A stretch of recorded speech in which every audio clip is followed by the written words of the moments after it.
Hello, everyone. I think we should start. Yes. Uh, Good evening, everyone. Thank you so much for joining today on this auspicious Mahashivratri evening. It's been Sunil sir and everyone's wish that we do this Parayan today, and I think it's a great opportunity for all of us to come together and celebrate this evening. So, this is an abridged, a shorter version of the original Shiv Purana. And let's see how we complete it. If we can complete it today, or if the need be, we can do it tomorrow also. But whatever it is, I think let's come together with devotion, with love for our Bhagwan, for Bhole Baba, and start this. Lipi? We'll start with you. Lipi is going to start the reading. She's going to start with the beautiful mantra. So let's join together. Keep yourself on mute at all times and keep your cameras on, please. That's a kind request. Lipi, on to you. Yeah, I will share my screen also so that everybody muted could also recite it. And it's going to be a mass thing. So I'll just share my screen. 1 minute. I'll mute myself until I share.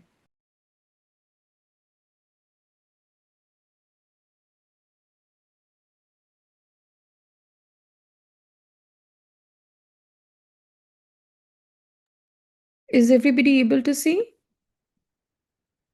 Yes, Lipi, it's visible. Okay, 1 minute. Okay. So I'll start here with prayer to Vigneshwara first.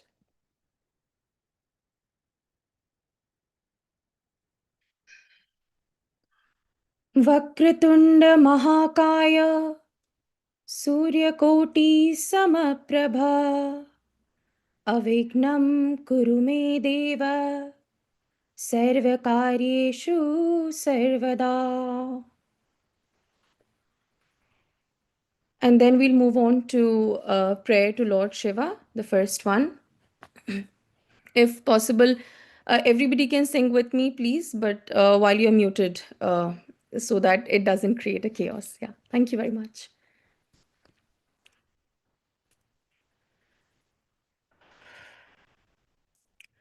नागेन्द्रहाराय त्रिलोचनाय भस्माङ्गरागाय महेश्वराय नित्याय शुद्धाय दिगम्बराय तस्मै नकाराय नमः शिवाय मन्दाकिनी सलीलचन्दनचर्चिताय नन्दीश्वर प्रमथनाथ महेश्वराय मन्दार पुष्प बहु पुष्प सुपूजिताय तस्मै मकाराय नमः शिवाय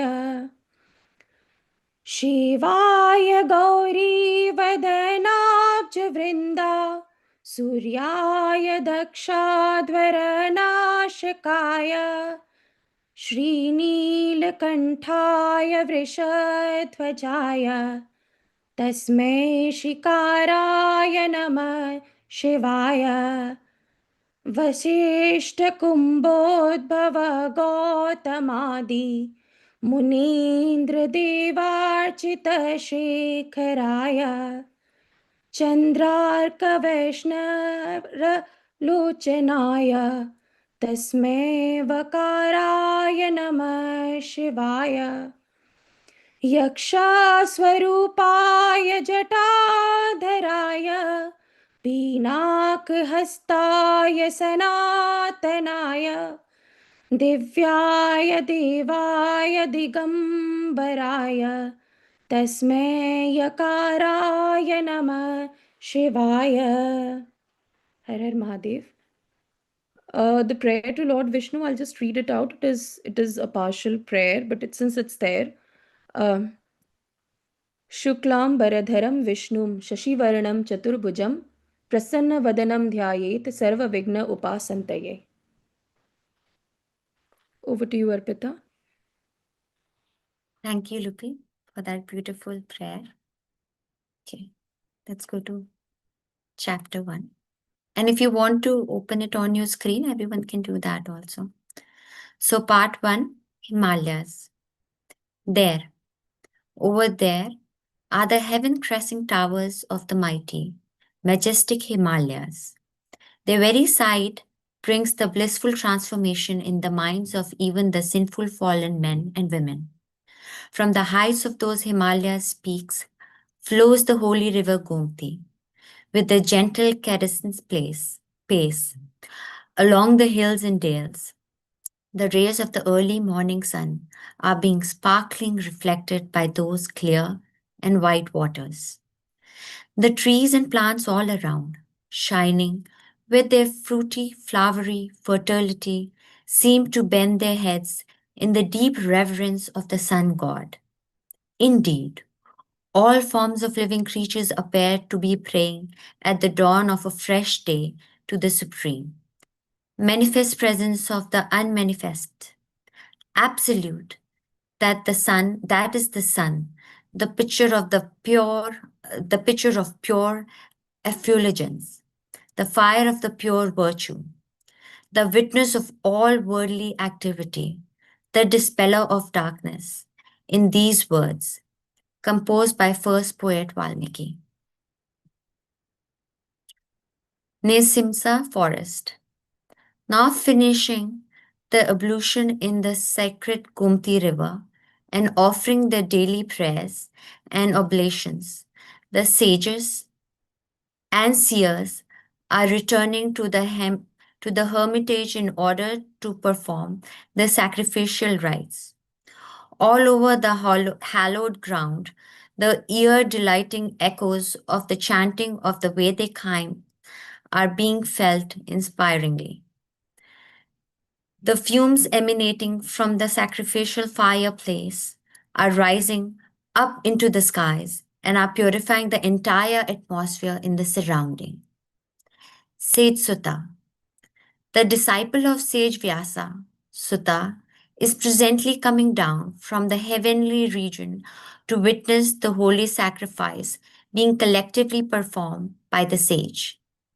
As they looked up, they saw all-knowing, smiling, merciful reciters of the epic fully debecant with the holy ashes and the rosemary coming up to them. With this, prayers on their lips. Obeisance of Lord Shiva, he who is denizen of the silver Mount Kailash, he who ever smiling gently and radiantly, he whose tresses are adorned with the crescent moon, he whose spiritual radiance is further brightened by his friendship with Kubera, the lord of material wealth. The sages bowed to the great raconteur as they touched the ground and bid him welcome. Offering him a seat worthy of him, they spoke to him thus: O knower of the past, present, and future, your arrival is a source of supreme gratification to all of us. We are quite aware of your duty of regaling us with the noble moralizing and traditionally invocation stories during the performance of our sacrificial rite. Now, O sublime storyteller, please tell us the stories by hearing which our hearts, minds, and soul will be enriched and ennobled, and after learning which, there is nothing left to be learned. Pleased by their welcome and their request, Sage Sutta said, I am honored by your gracious words. I am grateful, conscious of the elderly esteem you have bestowed on me. Though I am your junior in years, by joining you and taking part in your sacred yagna, I feel that my life is wholly sanctified. The story of Lord Shiva is the most edified one that I can think of. Each and every one who hears this story gains salvation. Sage Markandeya. The first person who wanted to listen to the story of Lord Shiva was Markandeya. He went up to Satyaloka, the world of truth. There, he saw the Lord Creator, Brahma, being entertained by his consort, Saraswati Devi, on the veena. The sage then prayed to the goddess of speech and learning. Ever do I pray to Goddess Saraswati, my divine mother, whose forehead is beckoned with the crimson sacred dot, who's addicted to good music, who's dedicated to protecting her devotees, whose cheeks dazzle with the brightness of her glory, and whose hands are adorned with the constantly revolving golden rosemary. Reciting the shloka, composed by Adi Shankara, he beseeched the goodness to enlighten him on the story of Lord Shiva. Upon which the goddess said, "Learned sage, your request is proper, no doubt, but it is not within my power to depict the mighty doings of Lord Shiva. You have to go to Vaikuntha and approach Lord Vishnu for that noble purpose." Accordingly, Markandeya reached Vaikuntha and worshipped Lord Shiva thus. I pray to Vishnu, the quintessence of peacefulness, the Lord, whose bed is the divine serpent, and who has the lotus in the navel, the king of gods, the forum of the universe, the sky-like eminence, the cloud hue, the auspicious limbed, the lotus-eyed one, the consort of goddess Lakshmi, the ultimate goal of yogi communion, the destroyer of earthly fear and the monarch of all the worlds, requested to be informed that Lord Shiva, Lord Vishnu smiled answered, "Good sage, you seem to be rather innocent. Only Lord Shiva can inform anyone fully about himself. Please go to the silver Mount Kailasha to get your honest wish fulfilled." Madam, Ah, 1 minute. If you feel something tired, you can tell us. Okay? Don't okay, stretch. Okay? If you feel okay, tired, anybody who is willing to read can put the symbol high, some hand symbol here. Okay? Okay. okay. I'll read another chapter or so and then Okay. I can pass it on. Okay. Whoever willing to read can put this symbol, some hand symbol here, no? They can put that. Okay. Sounds good. I'll just finish Mount Kailasha and then Pooja ji, you can take over after that. Mount Kailasha. Approaching the silver mountain, Markandeya feasted his eyes on the resplendent beauty and felt the sweet perfume which the flower and fruit filled trees on it were splending about. There he saw the blessed Lord, seated on the moonstone altar and enjoying the company of his consort, Parvati. Raptured by the divine presence, the sage sought the Lord's grace and refused thus. "O Lord Shiva, forgive me for my reminiscence in not praying to you by anointing your symbolic linga with the 5 kinds of nectar, by smearing it with sandalwood paste, by worshipping it with golden flowers, by offering it the incense of camphor, or by consecrating with various tasteful oblations." Both Lord Shiva and Goddess Parvati were pleased with the sincere contrition of the sage and asked him to tell his wish be known to them. Then the sage said he wanted to hear the story of Shiva from Lord himself. The divine couple reacted with a smile as though they found the request just enough, but thought that it would not be proper for the Lord to narrate his own tale. Consequently, they suggested that Nandeshwara was the right person to oblige the sage. Hearing the suggestion, the divine bull, Nandi, shed tears of joyful gratification. He realized that by giving him this opportunity, the Lord was expressing his implicit faith in his mount. Pooja ji, Poonam ji. Thank you. Om Namah Shivaya. Nandiswara. Markandeya, receiving the blessings of the divine couple, proceeded towards the Nandi. Dear Nandi, for long years you have been the trusted mount and servant of the blessed first couple, Shiva and Parvati. You know all about them, and now they have given you the permission to narrate their history to me. I am all attention to hear you.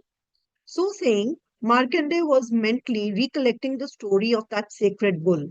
This Nandi is the God-given son of the great anchorite Silada, who found him while digging the hole for the sacrificial fireplace. It is the same Nandi who, though granted only a short life by Lord Shiva, prayed to that Lord's image at Kedara with supreme penitence and obtained his boon for a long life. Besides granting him the status of being their mount, the divine couple also saw to it that he should be worshipped along with themselves. And this great Nandi always keeps a watchful eye on his master and his mistress wherever they are. The Nandi said, Dear sage, to the best of my ability, I shall narrate that sacred history, which was not quite assimilated even by the great sage Narada, about whom I shall tell you something at the outset. Sage Narad. Once Sage Narad was performing a penance on the banks of Lake Mansarovar with the aim of obtaining Lord Shiva's grace. Mistaking his aim and fearing that the sage might have his eye on his throne, Indra, the lord of godly hosts, sent the celestial courtesans like Rambha, etc., to disturb Narada's penance. But neither their dance nor their music was of any avail in enticing the sage, and they returned to paradise to report their failure to Indra. Worried, Indra went down to Narad by himself. The sage was worshipping Lord Shiva with great concentration. Seeing for himself that the sage's purpose was the attainment of Shiva's blessings only, Indra returned to his heavenly home with his peace of mind restored. Narada clairvoyantly understood all that transpired. The way he was able to withstand the wiles of the heavenly damsels convinced him that it was all due to his own individual self control. But he could not appreciate the fact that it was Shiva's grace that saved him. Narada then vainly told himself, even Lord Shiva's penance was once successfully disturbed by Cupid, but not mine. Glorying in such vain thoughts, Narada went up to Satyaloka to broadcast his power resisting the temptation to which he was subjected by Rambha and other damsels.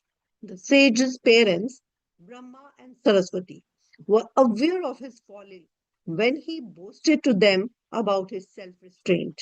But they also knew that their own counsel would be disregarded by their vainglorious offspring. So they kept mum, in the knowledge that eventually Vishnu and Shiva would teach him a lesson in humility. But the sage Poonam misinterpreted. ji. Sorry, your voice it just disappears in between. Can you angle it such a way that we don't miss anything, please? Thank you. But the is it fine now? Is it okay now? Yes, Good, Poonam ma'am. ji, Good, good. it's fine. Good. It's fine. But the sage misinterpreted the silence of the cloud creator and goddess Saraswati as their tacit appreciation of his feat and prided himself on achieving this first recognition of his fame. As Lord Shiva and Goddess Parvati also kept quiet when he repeated his boasts at Mount Kailasha, Narada was further assured of his freshness and thought that it was his second victory.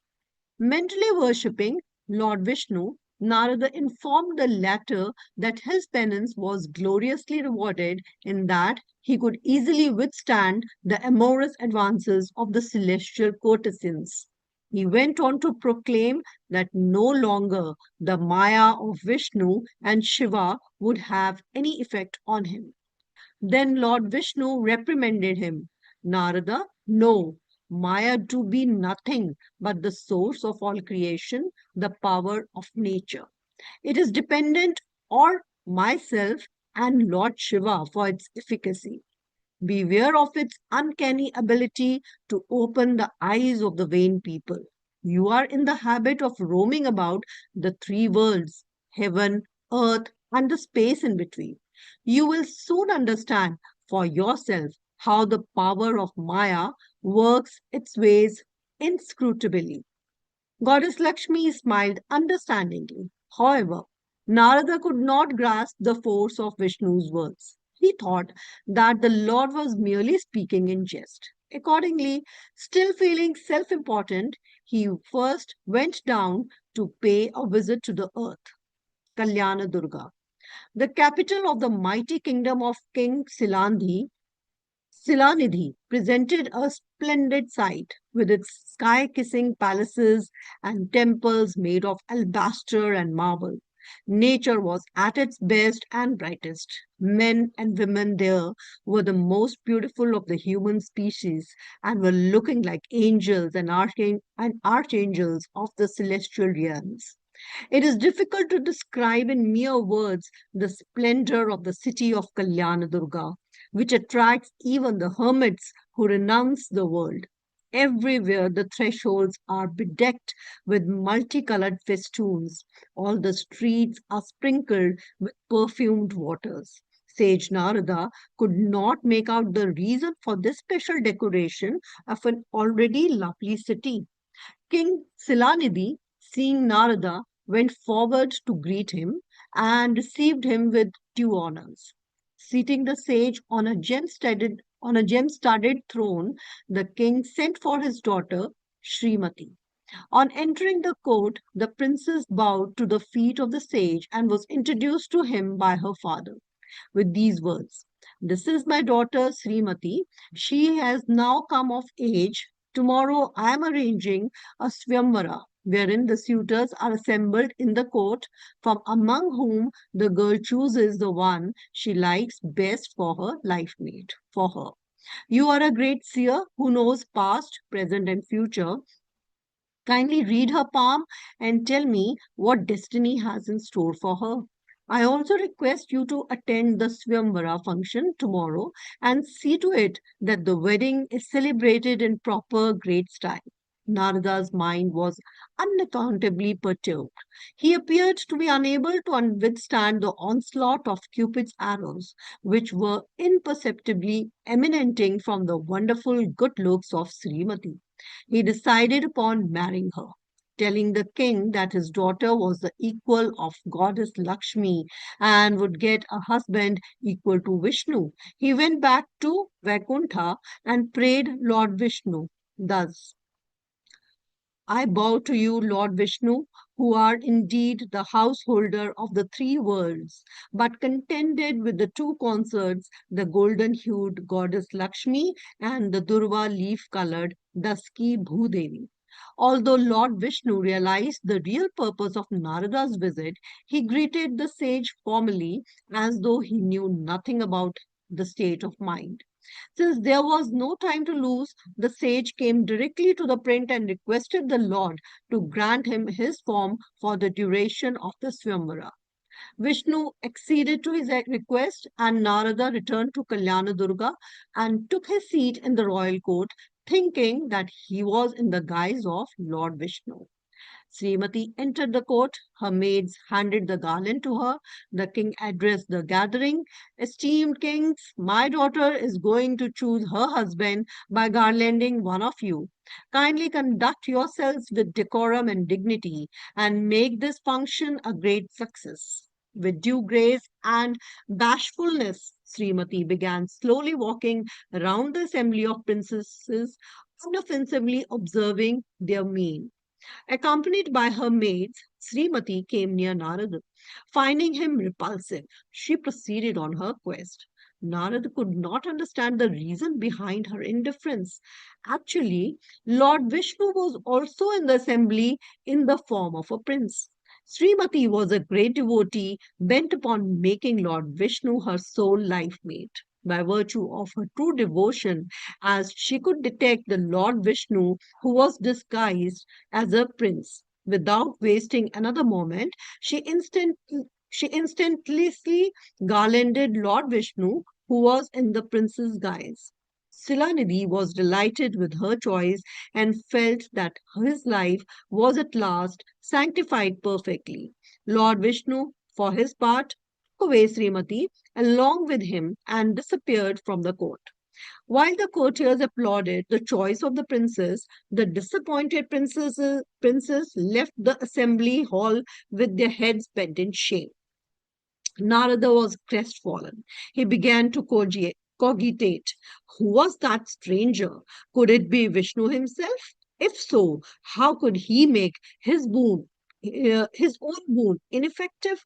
What harm have I done him that he should shame me thus? If he has the right to enjoy the company of three wives, why should I be content with leading the life of a celibate? Should he thus deceive those who worship him? True, I did boast about my self restraint, which I thought was so inviolable as to withstand the tricks of even Vishnu and Shiva. But should he not have overlooked my prattle as it became an elder like him? After all, did he not forgive the follies of many a devotee of his? Indeed, it was my fault to depend on such a god. Henceforth, I shall try to forget this Vishnu. Looking at this grieving sage, the maids laughed in derision. Turning around, he asked them what became of their friend, the princess. Telling him that she was taken away to Vaikuntha by Lord Vishnu, they brought a mirror and asked him to look at his image. To his amazement, he saw the face of a monkey attached to the trunk of Vishnu. Forgetting himself in his sore disappointment, he rushed up to Vaikuntha with an idea of cursing Vishnu. The maids wondered among themselves why a sage should thus be struck with a wild passion and wilder wish for revenge, and went their way. When the angry sage came up to him, Vishnu kept quiet, but goddess Lakshmi was somewhat worried. Narada spoke out, Lord, under the impression that you were a truthful deity, I sought your assistance. But you have behaved like a cad. Don't run away with the idea that your foul play will be left unpunished. Do you think that you have done the right thing in abducting the princess whom I loved so much? Was it just on your part to provide me with a monkey's visage and make me the laughing stock of the entire royal court? For the dishonor you have subjected me to, I am cursing you that come to grief on account of a woman, and that you then be helped out of your distress by the very monkey race when you bemoan your loss of your life mate in your human incarnation. Despite this imprecation, Luno did not lose his equilibrium but simply kept smiling. Seeing the quiet dignity of the Lord, Narada was contrite. He realized his folly. Immediately he began begging Vishnu's pardon. O Lord, how can I ever be absolved of the sin of cursing you? Cut my body into pieces with your Sudarshana disc wheel weapon. That is the right punishment for my crime of abusing and imprecating you. So saying, he began to sob inconsolably.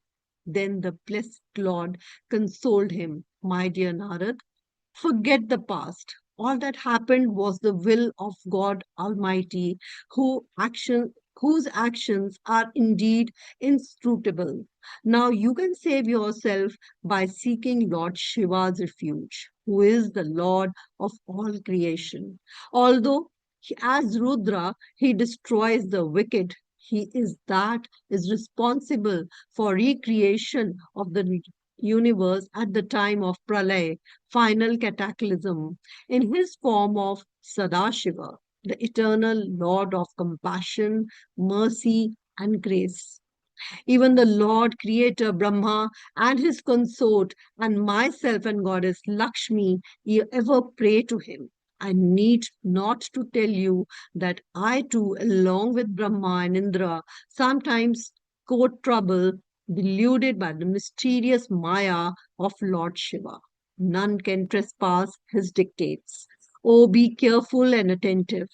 Always remain in the habit of hearing the soulful stories of Shiva and in visiting his temples and praying to him in your mind. Accordingly, Narada began visiting the pilgrim centers consecrated to Lord Shiva. At Varanasi, he anointed his image in the form of Vishveshwara with the sacred Ganga waters, worshipped his consort Annapurna Devi, and offered prayers to Kala Bhairava. At Sri Salem, he prayed to the divine couples incarnations as Lord Mallikarjuna and Goddess Brahmamba, and at Kalahasti as Lord Kalahastishwara and Jnanana Prasannunambika. He worshipped the Lord's other incarnations as Nataraja Swami at Chidambaram and as Brihadvishra at Thanjavur. Again, he paid his worship tribute to and sought the forgiveness of the godly couple in the form of Sundareswara and Meenakshi at Madura, and of Ramalingeshwara and Parvata Vardhani at Rameshwaram. At each and every temple, he offered his prayers. He vowed that he would never again be guilty of the sort of sacrilege he committed against Lord Vishnu. Convinced that the sage was genuinely repentant, Lord Shiva forgave him his sins. Verily, Shiva and Vishnu alone are so magnanimous as to pardon even the people who offend them. Shiva Tattva's Rahasyama, the significance of Lord Shiva's glory. Returning to the celestial region, Narada went up to his father, the Lord Creator Brahma, and requested him to enlighten him on the Shiva mystique in these words. Lord, they say that Lord Shiva alone is a perfectly whole incarnation of the Absolute, and that you, Vishnu and Rudra, the trinity of Hindu gods, of whom the last mentioned is the phenomenal aspect of the same noeurnal Shiva, are merely fragmentary aspects of that supreme being. Kindly sing to me the praises of that Lord of mercy and beatitude. Narada, I am glad you want to learn about the essence of Shiva's spiritual grace. Indeed, by the mere hearing and that mystic grace, the hearer's sins will be washed away. His ignorance will be dispelled and his self-deception will be replaced by self-emancipation. Verily, the nature of Shiva Tattva cannot be depicted either by words or symbols, because it transcends both name and form. The yogis who have realized the communion with the universal self discover the essence in their inner selves. The spirit of Shiva neither grows nor decreases, has neither beginning nor end. It is eternally existent, eternally conscious, and eternally blissful. It is the one without a second, It has no attributes or qualities of race, nature, and action. It can only be known through itself and by itself.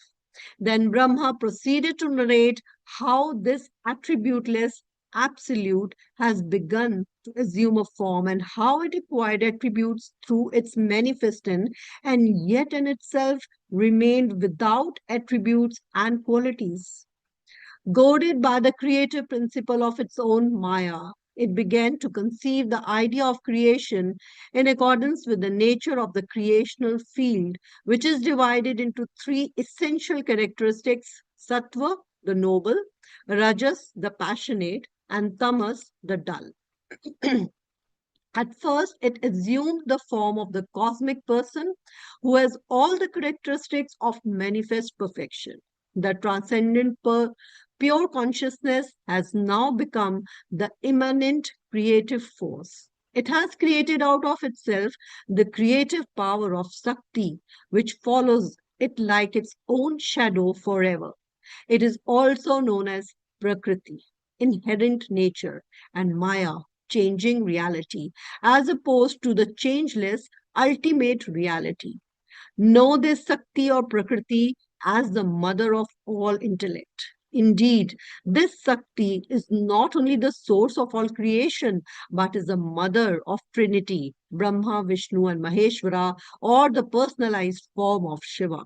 Now, hear from me all about the attributes of that primal goddess, Sakti or Maheshwari.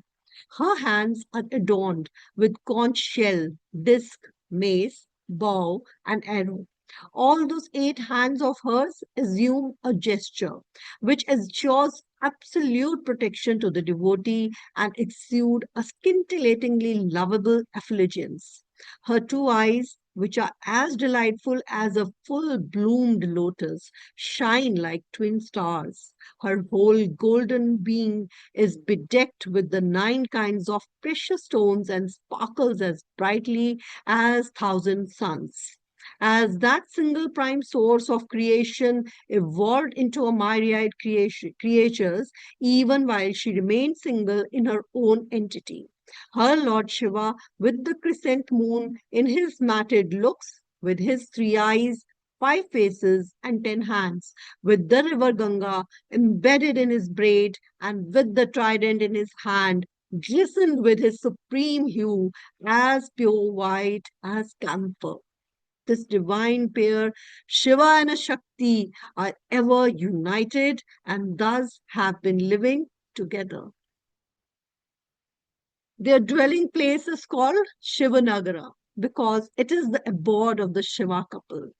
Avimukta because it knows no extinction, and Anandavana because it is the resort of the two embodiments of blissful Ananda. There they lived for a long while, performing penance and observing yogic practices.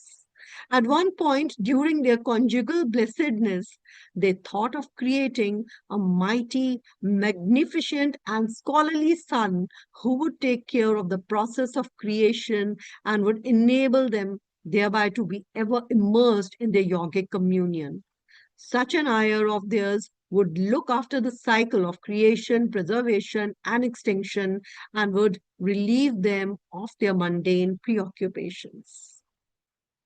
I would like to stop here. Thank you. Thank you, Pooja ji. Madhuri ji. After Madhuri ji, Vishwanath ji, it's you. After she is done. Thank you. Om Namah Shiva.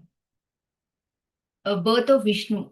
As Lord Shiva looked on his consort Shakti with nectar raining glances from his graceful eyes, there materialized before them a boy with a resplendent body of sapphire blue hue, radiant eyes, 4 strong arms, a diamond called Kaustuba on his chest, and a bliss awakening general mane. The divine child returned the gratified smile of the first couple with his prayer on his lips. I salute Lord Shiva, who endows material sustenance, salvation, and supreme splendor, who creates the entire universe by means of his Shakti associate. who removes the dangers of his devotees, and who ever dwells in the heart lotus of his yogi worshippers. Upon which Lord Shiva blessed him thus: since you pervade the whole universe with your supreme spirit, you will be known as Vishnu. Vishwam Vyapnoti iti Vishnu. Since you have eyes which resemble full-blown lotuses, you will be called Kamalaksha. As you are the destroyer of the demonic forces, you will have the appellation Daitya Ari, in as much as your garments are made of burnished gold. You will have the designation Kanchanambara, since you never cease to be. You will be hailed as Achyuta. Your lovely locks give you the sobriquet 𝐂𝐸, attracting the hearts of all creatures. You gain the title Hari, Harati Mana Namsi iti, being the noblest of men. You are Purushottama, as the spouse of the goddess of wealth, Lakshmi, Shri. You are Sridhara, in your incarnation as the Dark One. You are Krishna, by virtue of possessing 4 arms. You are Chaturbahu, upholding the universe, Vishwa. You become Vishwambhara. Now you live up to all these just titles of yours. Then, breathing out of the scriptural treasures within him and infusing them into Vishnu's mind, Lord Shiva disappeared along with his consort.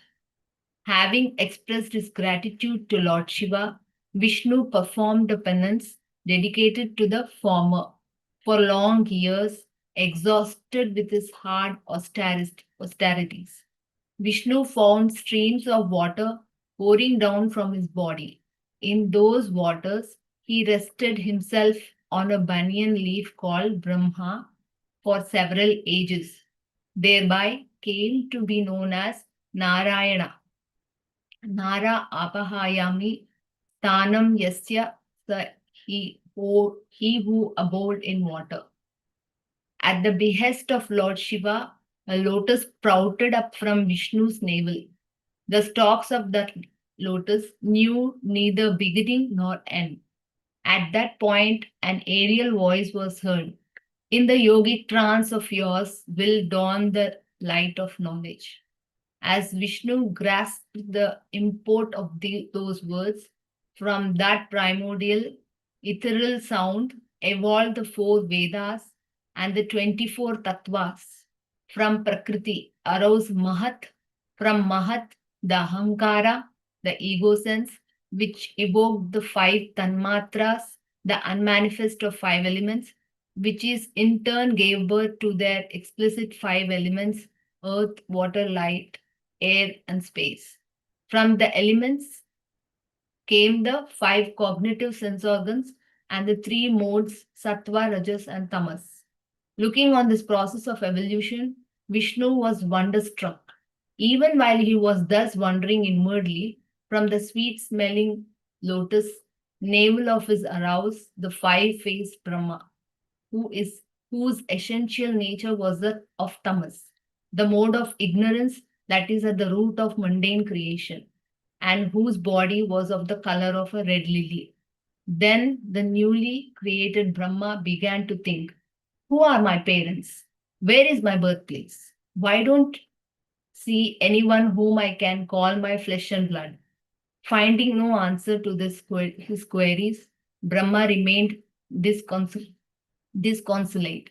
Then Lord Shiva appeared before him and suggested that he might chant the transcendently symbolic mantra Om in order to find both peace of mind and the answers to his questions. As he did so, Lord Vishnu presented himself before Brahma. Brahma could not make out who he was. Blinded by his original mode of passion, which is tamas, he was covered by the darkness of ignorance. Discussion. The foolish Brahma asked Vishnu, who are you? Unmindful of the insult implied in his query. Vishnu enlightened Brahma on the source of his birth, and added that he was prepared to teach him the scriptures and offer him any boons he sought. Brahma thereupon derided Vishnu. Who do you think you are that you say that you are the cause of my birth? I don't believe you. In fact, I myself am the master of all the manifest nature and the creator of the universe. If you dare not to do so, seek my refuge and beg my pardon. Still, Vishnu was patient with his upstart. Mistaking Vishnu's equanimity for his weakness, Brahma challenged him again and fought with him for a long while. Seeking the undesirability of this duel and realizing its futility, Lord Shiva, as a cosmic symbol of his supracosmic entity, which knows no beginning, middle, or end, erected himself as a linga, the form of creative, persuasive principle suggestively expressed through the generative symbol between the two fighting gods. Thereupon, Brahma tried to recover the head of the linga, while Vishnu attempted to find his foot. Brahma assumed the form of a powerful swan and flew up to the sky. Still, he could not succeed in his search, nor could Vishnu. By going down to the nether world, after a while, they appreciated the fact that it was all the divine mystery of Lord Shiva. Mutually reconciled, they began praying to him and begged him to reveal himself before them. Consequently, the five-headed Lord Shiva arrived on the scene in his fully replacent glory, which evoked the holy sound of Om on all sides of the earth and heaven. He addressed Brahma. Verily, you were born of the lotus navel of Vishnu, though you yourself were not aware of the fact. It was this ignorance of yours that made you hit that deity on the chest and pick a quarrel with him. Now repent and learn from him all that he is so benevolently promised to teach you. Still blinded by the mode of tamas and unconvinced by the advice of Lord Shiva, Brahma asked him, "Who are you? Who granted you these 5 heads of yours? I alone am qualified to possess the 5 heads. Do you understand?" Angered, Lord Shiva converted his left little finger nail into a sword and cut off Brahma's 5th head. Having learnt his lesson, the now 4-headed Brahma fell prostrate at the feet of Lord Shiva and sought his forgiveness. Then Lord Shiva spoke to Brahma and Vishnu. Know that you both were created by me. You, Brahma, you are to be the creator of the manifest world. You, Vishnu, you are responsible for the protection and preservation of the created world. I am to take care of the eventual destruction and recreation of the world. Actually, there is no substantial difference among us except in the matter of our apparent functions. We are 3 of us, the trinity of godly essence. This linga of mine is the mundane sign of the triple faceted Om. It is also the symbol of my creative truth behind the universal energy. So, saying, the Lord entered back into his earthly linga. Brahma duly begged the pardon of Vishnu and promised to the latter that he would never again be guilty of such things as Vishnu, for his part, taught him the secrets of creation. In the end, both Brahma and Vishnu also realized the essential unity of Trinity, Brahma, Vishnu, and Maheshwara gods. Worship of Linga. Returning to his primordial form, Lord Shiva told Vishnu, "This linga is my worldly representative.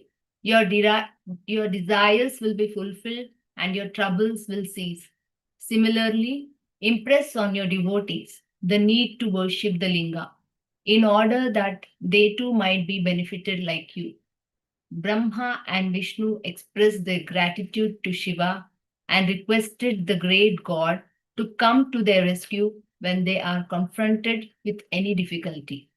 They also begged him to create himself in a material form so as to aid them in their worldly functions. Then the Lord said, Verily, I myself am the creator, preserver, and the destroyer of this universe. Even in the multiplicity of my manifestation, I remain alone in my essence, just as the gold retains its primal essence even in its various forms of ornamental manufacture. Brahma, I shall evolve from your forehead by the name of Rudra in order to punish the wicked and protect the virtuous. There, there is no metaphysical difference between the pure consciousness of my original nature and the explicit image of Rudra. You will be the adjunct to my creative power of the manifest Maya. So would you, Vishnu. As Rudra, in whom is mirrored my full incarnation, I will not be bound by the dictates of physical nature. And since there is no essential distinction between my manifest form and my essential self, everyone can reap equal benefit by praying to Rudra or to my transcendent reality of Maheshwara entity. Brahma, you will be the creator who evokes the mode of passion, and a part of my Shakti aspect will be your consort. Saraswati, Vishnu, you will represent the mode of nobility, which is Sattva, and a fragment of my Shakti will be your beloved, Lakshmi. And in my own Rudra form, which symbolizes the mode of dullness, which is Tamas, as reflected in the lower nature of creation, is based on the mixture of three moods, and God is not directly responsible for it. It creates itself according to the nature of its own model functioning, receiving the pervasive universal energy of God, of Shiva, a part of my Shakti, will serve me lovingly by the name of Kali. The non-duality of Shiva and Vishnu. Lord Shiva continued, Vishnu, along with Brahma and every sincere devotee, you must worship me essentially non-different from you. Ananya Bhakti means not just not thinking of or not praying to some other god, but to worship God as spiritually non-different from the worshipper. Hereafter, I shall appear before the world as Rudra. You are henceforth free to rule the world by incarnating yourself in the form suited to the particular time and place. Whenever you feel that your strength is not adequate to punish the wicked and protect the righteous, I shall come to your aid. We are really one in spirit.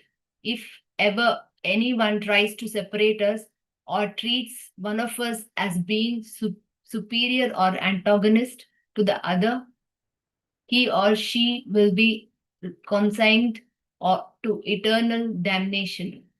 In fact, if anyone conceives the trinity of us as mutually contradictory, he or she will perish. Madhuri, Yes, next we will give chance to someone. yes, thank you. Thank you, ma'am.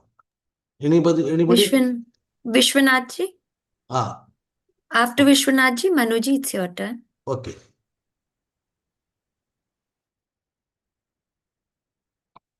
You see, one chapter we will read. One chapter we will read, and then we will, because it requires stamina. Continuously, everybody cannot do things, no, like this. Okay. Namah Shivaya. Evolution of creation.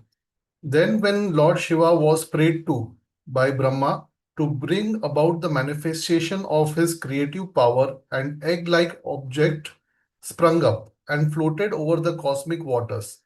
Brahma was amazed at its sight and spoke to Vishnu thus, Lord, enter this inanimate egg and instill life into it. Accordingly, Lord Vishnu entered it with a myriad eyes and heads.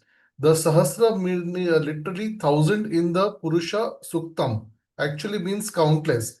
So the question eyes does not arise at all. Next from the egg evolved the expressive sound of Om. Brahma then entered the egg through the aperture made by the Om evolution. Happily discovering there in the all-pervasive form of Vishnu, Brahma discarded his assumed mode of dullness and came out of the egg, regaining his four-headed divine form.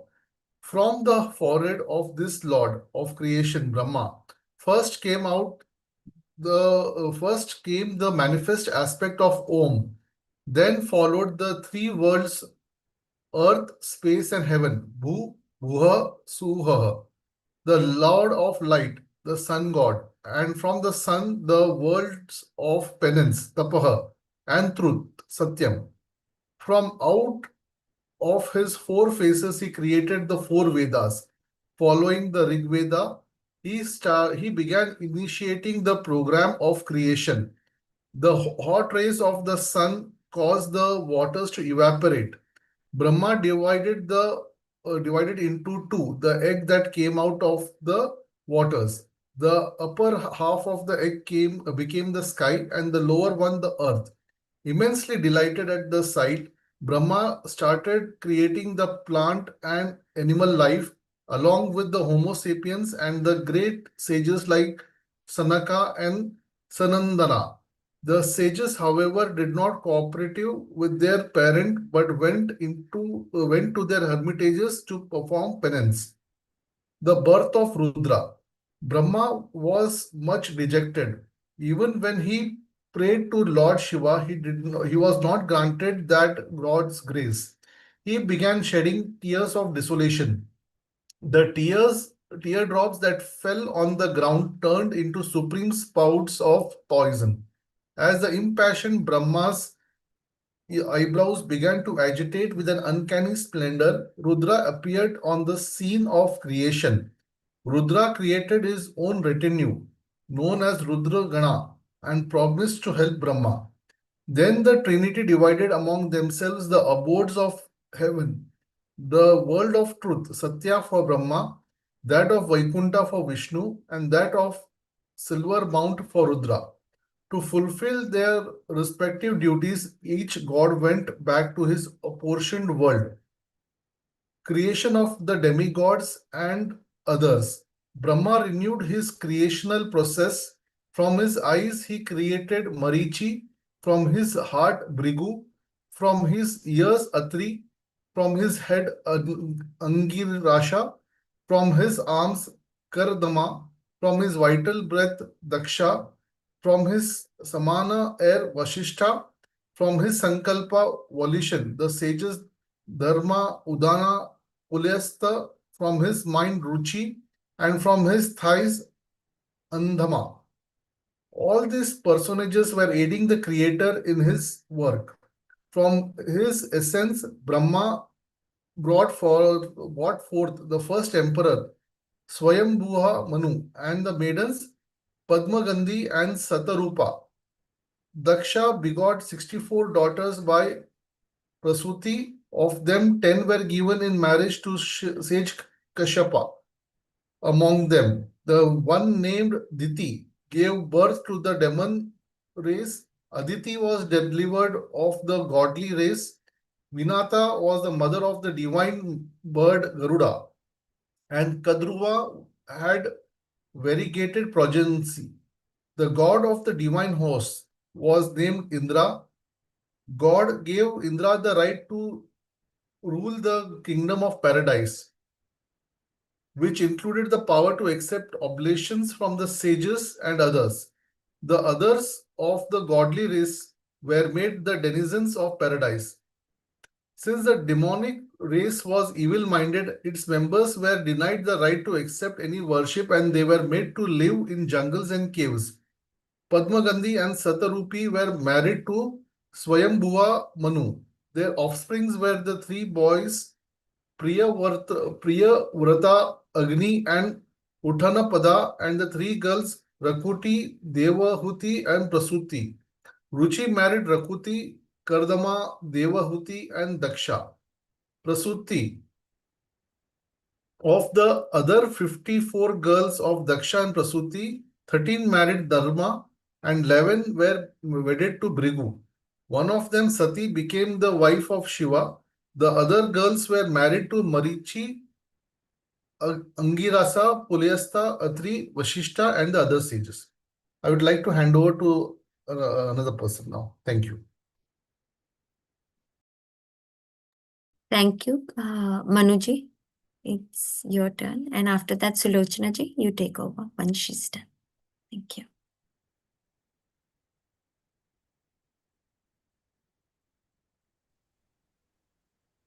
Sam Sadashiv, Namah Shivaya. Namaste. The wheel of time. The Trinity of gods then created the sun and the moon with the intention of dividing time into day and night. The sun was to provide the light and heat for the earth's fertility. The moon was to promote the herbal growth. The four sides and the four corners of the universe were then formed, each of which had a presiding deity. Then the day, week, month, and year were reckoned with the 6 seasons that make up one year. The planetary system was also devised. For the uplift of mankind, the sacrificial rites were prescribed. These sacrifices are to be performed during the northern solstice, Uttarayan, birth of Kubera. The city of Kampilya is a storehouse of all the riches. In that town dwelt the Brahmin named Agnidat. He is well versed in the Vedic lore, an erudite preacher of philosophy, a performer of sacrificial rites, and an ideal householder. He and his wife had a son by name Gunhina. He was brought up with too much indulgence. When the boy was hardly 8 years old, his Upanayanam, thread ceremony, was performed with due splendor. He was then sent to school for his higher education. Whenever he left for school, his mother gave him several sweets and pampered him with similar gifts. The boy used to lie to his parents about his going to school, for actually he was playing truant and associating with himself with evil characters. Even when he grew up and became a youth, he did not relinquish his bad habits and bad company. He squandered all his wealth in gambling and pawned his ornaments. He never observed the austere practices befitting his birth. Although his character was questionable, he was a man of a very presentable appearance. Besides, knowing him to the son of a great sage-like householder, a worthy Brahmin offered his daughter's hand in marriage to him. The wedding was celebrated with great pomp and pageantry. Marriage brought no change in the conduct of Gunheen. Strangely enough, his father, preoccupied with his discourses in the city and the household austerities, could not detect the misconduct of his son. If ever he asked his wife why he could not find the son at home at any time, she would reply that the boy had gone to the temple after finishing his scriptural studies in the company of his fellow students. His query about the boy's observing his sacred daily practices would find similar evasive answers from the overindulgent mother of the misguided boy. Even though she was thus prevaricating, she was inwardly sorry about the misbehavior of Gunhina.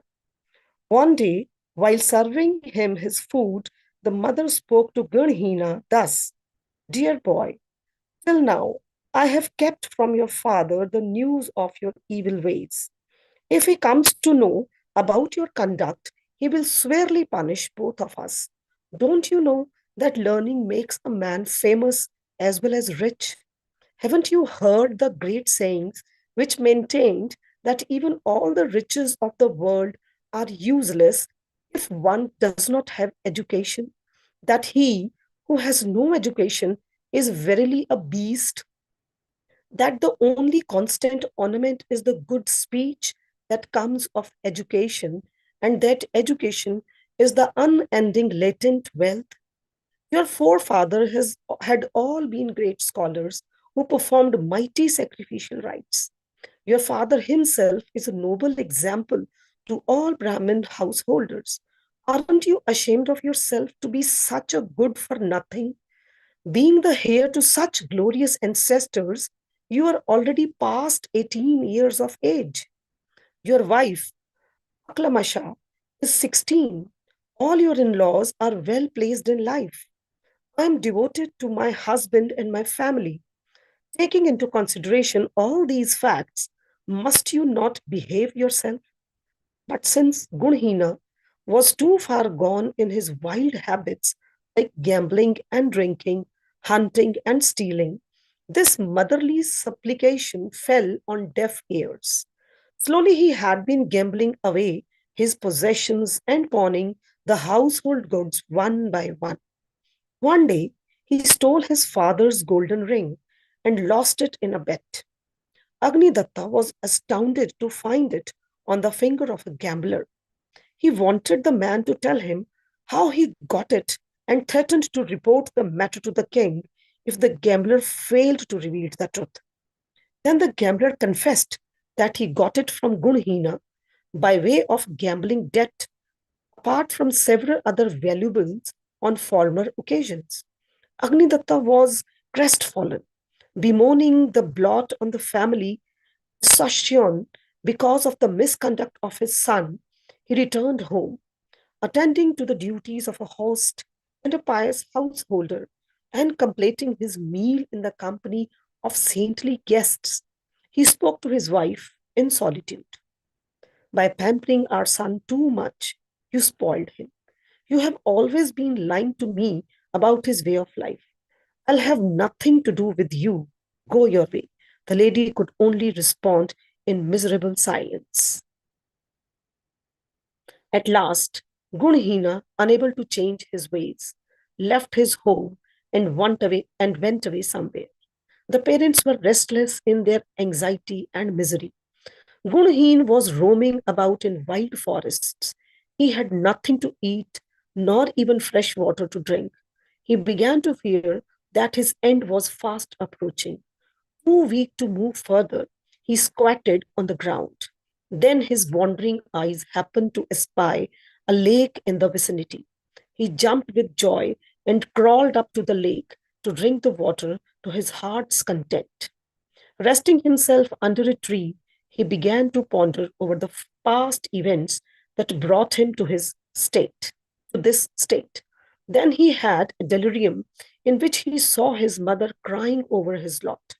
He lamented thus, Mother, not at least educate myself for, even though my money is gone, I could have still somehow managed to survive.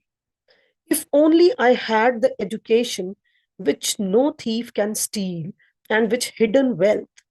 Mother, how can I ever make amends to you?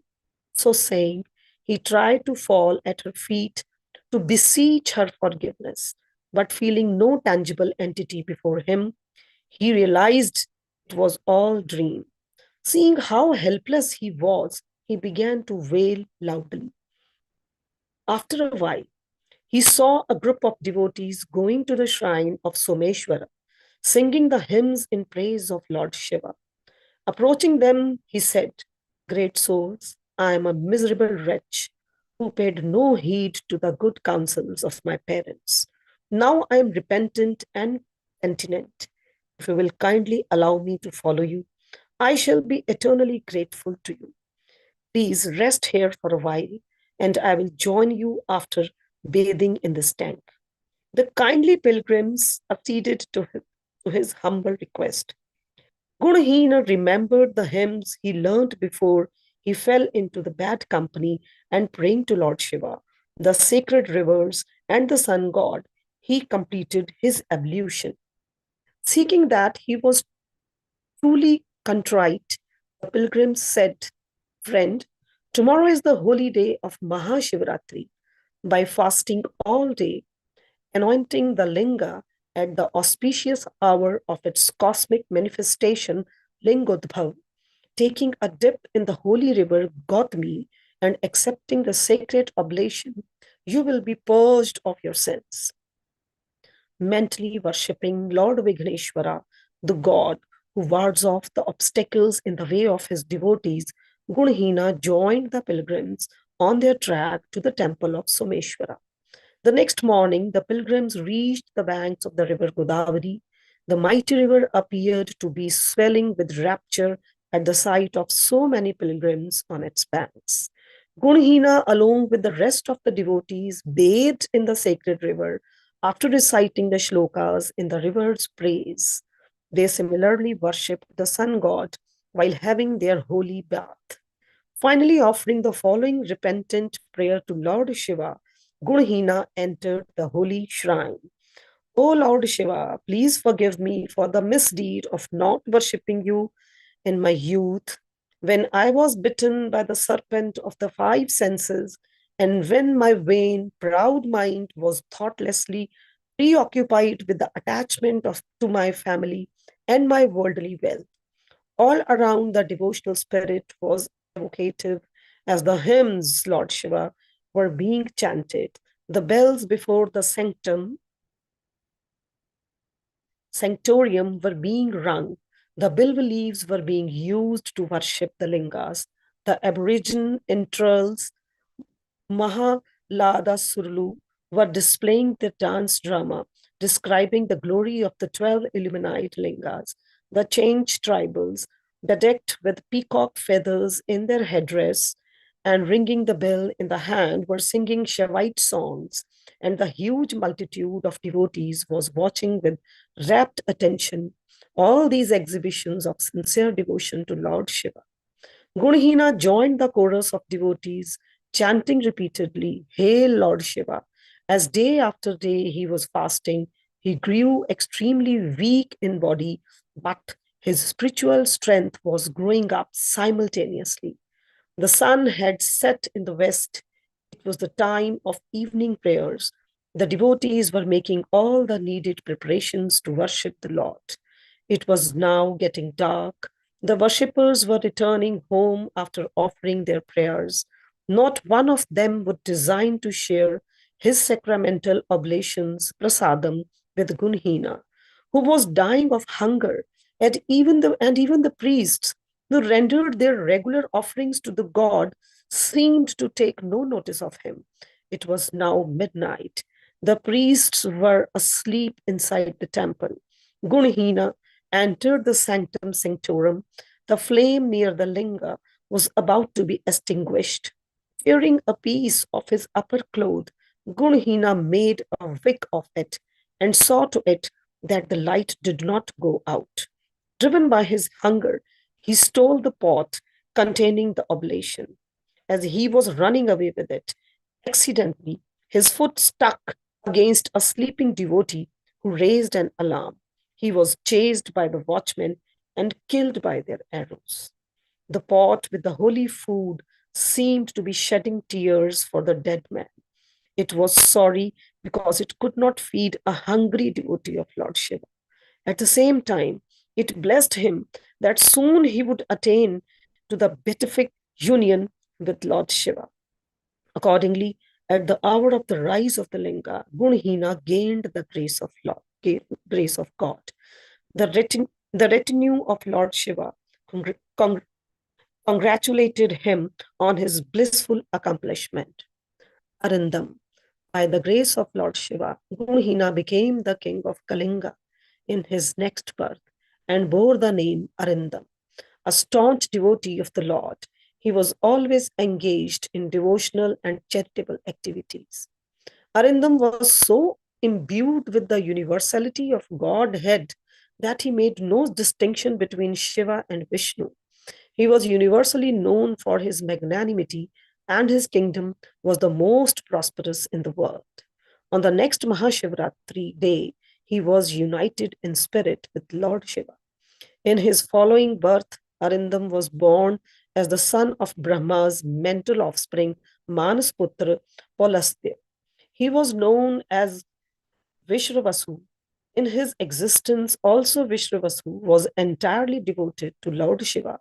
He had two wives. By the elder one, he sired Vaishravana, and the younger sons named Ravana, Kumbhakarna, and Vibhishana. Yes, please take over. Thank you.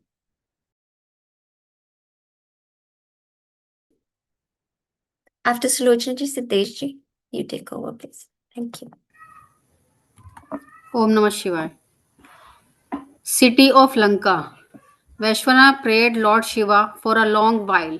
Pleased with his devotion, the Lord ordered Vishwakarma to build a beautiful town in the middle of the Indian Ocean and ceded to the Vaishwana. It was known as Lanka, reputed for its riches and splendor. Ravana was a wicked man who was guilty of all the seven deadly sins. He was unbearably jealous of the glory of the city of the Lanka and wanted to win it and rule it. He wanted to usurp his stepbrother by hook or by crook.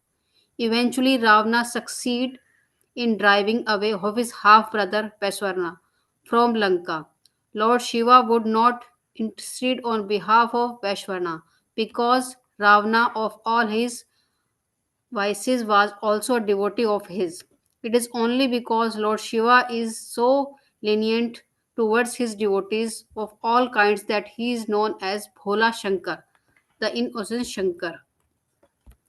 Running away from Lanka, Vaishnav built the city of Varanasi, where Lord Shiva once cut off one of Brahman's five heads. The city was spread over an area of 24 square miles. In that holy city, Vaishnav concentrated not only the idol of Lord Shiva in the form of Pranalinga, symbol of universal life, also that of his consort in the form of Paradevta, the supreme Shakti, standing on one leg and fasting, Vaishnav prayed Lord Shiva for a long duration. He was much emancipated in the process, delighted with his austerities. Lord Shiva presented himself along with his consort before him and asked him to seek whatever favors he wanted. Dazzled by the divine brilliance, Vaishnav replied that all that he wanted was the good fortune of serving the Lord. Further pleased the Vaishnava's selfless devotion, the Lord granted him the power of clairvoyance. The Vaishnava eye fell on the resplendently lovely figure of the Parvati, the consort of Lord Shiva. He began to think who could do the embodiment of womanly perfection. Indeed, how magnificent should have been for should have been her worship of Lord Shiva. How did she manage to entice the Lord? Is is her worship greater than my penance? Else, how is it that the Lord took her too close to his blue bosom? Judging Vaishna's look properly, the divine consort was much angered. Her angrily look to him caused him left eye to be broken. She asked the Lord who this jealous man was. Then the Lord said, Dear, if you, the Divine Mother, do not forgive the sins of the devotee, who else would come to his rescue? Please do forgive him, at least for my sake. The goddess was pacified. Lord Shiva told Vaishna, Be the lord of the heavenly calms of Yaksha, Kinara, and Gandharva. You will be the master and owner of the nine kinds of precious riches. You will also be my lifelong friend. May your wealth be the source of charity and goodwill towards the worthy people. Now seek the forgiveness of his motherly figure of whom you have been needlessly envious. Vaishnav duly fell prostrate at the feet of Parvati and begged her pardon. Then the goddess spoke to Vaishnav, Forgive you, I will no doubt. But because of your initial pretty mindedness, you will be known as Kubera. And even the boons you receive from my Lord, you will give you good result. Live up to the good intention of yours, which made you worthy of receiving them. Blessing Kubera, the blessed divine couple left of their heavenly abode. Later, the reddish blue Rudra, along with his retwin, landed on the terrace of the alabaster place situated in the pleasure garden in the outskirts of the city of Alaka, all the sages and the around that kingdom of Kubera. The Siddhas, the Vedic seers Brahma and Vishnu came to pay their respects to Rudra, Kubera offered his hospitality to all the visitor and was further flavored by the grace of Lord Shiva. The visitor pronounced that all those who heard the story of Kubera would be equally blessed. Manmatha, Cupid. Manmatha is none other than the son of Lord Vishnu. He has the power to pollute the minds of even the Trinity by aiming his flower arrows at them. On a certain day evening, a Brahma, just of the fun of it, created a beautiful girl by name Sandhya. The name itself means evening. Indeed, no prettier woman was ever before seen in the heaven or on the earth, in the neither world. Her each single move was immensely delighting the onlookers. Manmatha, without weighing the pros and cons, cast his arrows at the Lord Creator Brahma, who in turn, unmindful of his incensures, the inclination fell in the love with Sandhya. Likewise, the creators Up Brahmas created by Brahma also were the target of Cupid's arrows and intent passionate thoughts towards Sandhya. Brothers, bothered by the impassionate attention of all these people, Sandhya sought the refuge of Lord Shiva. The Lord advised her to worship his consort Parvati. Then Lord Shiva spoke to Brahma, "You, sir, are not you surprised that you become an easy target to Manmatha's arrow? Don't you realize that you have fallen in love with your own creation, Sandhya, who is virtually your daughter? Is it right that you, who should guide other along the right lines, yourself become a slave to the beastly desire? Please behave yourself and get rid of their delusion." Later, the Lord spoke similarly to the Upabrahmins, reminding them the Sandhya was their sister. All of them were ashamed of themselves and begged the Lord's forgiveness. Brahma was angry with Manmatha and cursed him to be consumed by the fire of Lord Shiva's third eye. The Manmatha said, "Lord, when you created me, did you not, along with Vishnu and Shiva, tell me that I would be capable of deluding the entire creation, including the Trinity, the demigods, the demons, and the deities of both earth and heavens? I only wanted to test my powers. What wrong have I done? I doing my appointed duty." But Brahma reminded him that once he uttered the curse, it could not be taken back. However, Manmatha was assured that he would begin his original body after the wedding of Lord Shiva.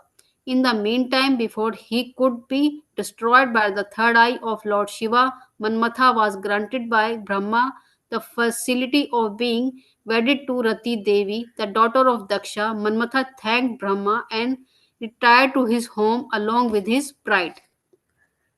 Then Brahma turned to Vasishtha, revered sage. Sandhya is performing a great penance with goddess Parvati in mind. Go and teach the five-lettered mantra, Panchashakti, of Lord Shiva, Namah Shivaya, to her. Vasishtha did as he was told after Sandhya, starting chanting Namah Shivaya for a while. The Lord appeared before her.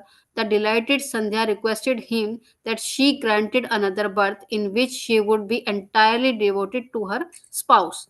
Lord Shiva said, "Your wish will be fulfilled." On the banks of the river Chandrabhaga, Madhi Madhishthiti is performing a sacrificial rite unseen by other. Jump into the sacrificial fire, the while mentally nothing the name of the one of the whom you wish to marry.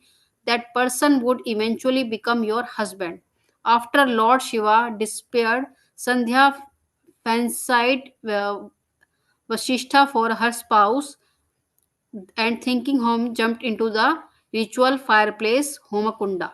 The sun god cut the burnt body of Sandhya into two and made of one piece the morning twilight in favor of the demigods and one of the other the evening twilight in the favor of the forefathers. He turned her soul into a different girl, Arundhati. He presented Arundhati to Medhati, But the sage thought Vasishtha was the most deserving life mate for her. Accordingly, performed the wedding of Arundhati and Vasishtha. The newly married couple was spending their name in tender mutually and with the observance of all the prescribed duties of householders. Sage Shakti and other was born to the blessed couple. Sati Devi. Brahma is by nature fickle-minded. He thought that the love he and his sons and bestowed of Sandhya was the result of Manmantha's flower arrow attack, and that he was needlessly shamed by Lord Shiva in the eyes of the world. Thus, he was bent on avenging his discomfiture and wanted to see Lord Shiva also fall a prey to feminine wives. He and his sons did. Accordingly, he approached Manmantha for cooperation in his scheme. Manmatha said that he needed the help of a spring to make his arrow effective in disturbing the mind of Shiva. So Brahma, by virtue of his creative powers, caused the Malaya winds to blow and all nature to blossom in its plenty of falling, which the god of springtime presented himself before Brahma and Manmatha. Pleased with the eventually Brahma and Manmatha, friend Pasantha, god of springtime, is ready to accompany you. Also take your bride with you and cast your arrows on Shiva. When he feels the defect to your attack, I shall create a suitable woman as his wife. Rati and Manmatha, followed by the Malaya winds and the spring god, set off their errand. The whole neighborhood was aglow with the flowering of nature, and the bees and cuckoo were making their love breeding music. The gentle breeze, coupled with the freshly aromas flower and fauna, incited the males and the females of all species to join the blissful sexual union. The Manmantha couple tried every single trick of their discomfit Shiva, but he had not budget an inch. He was completely immersed in the yogic communion.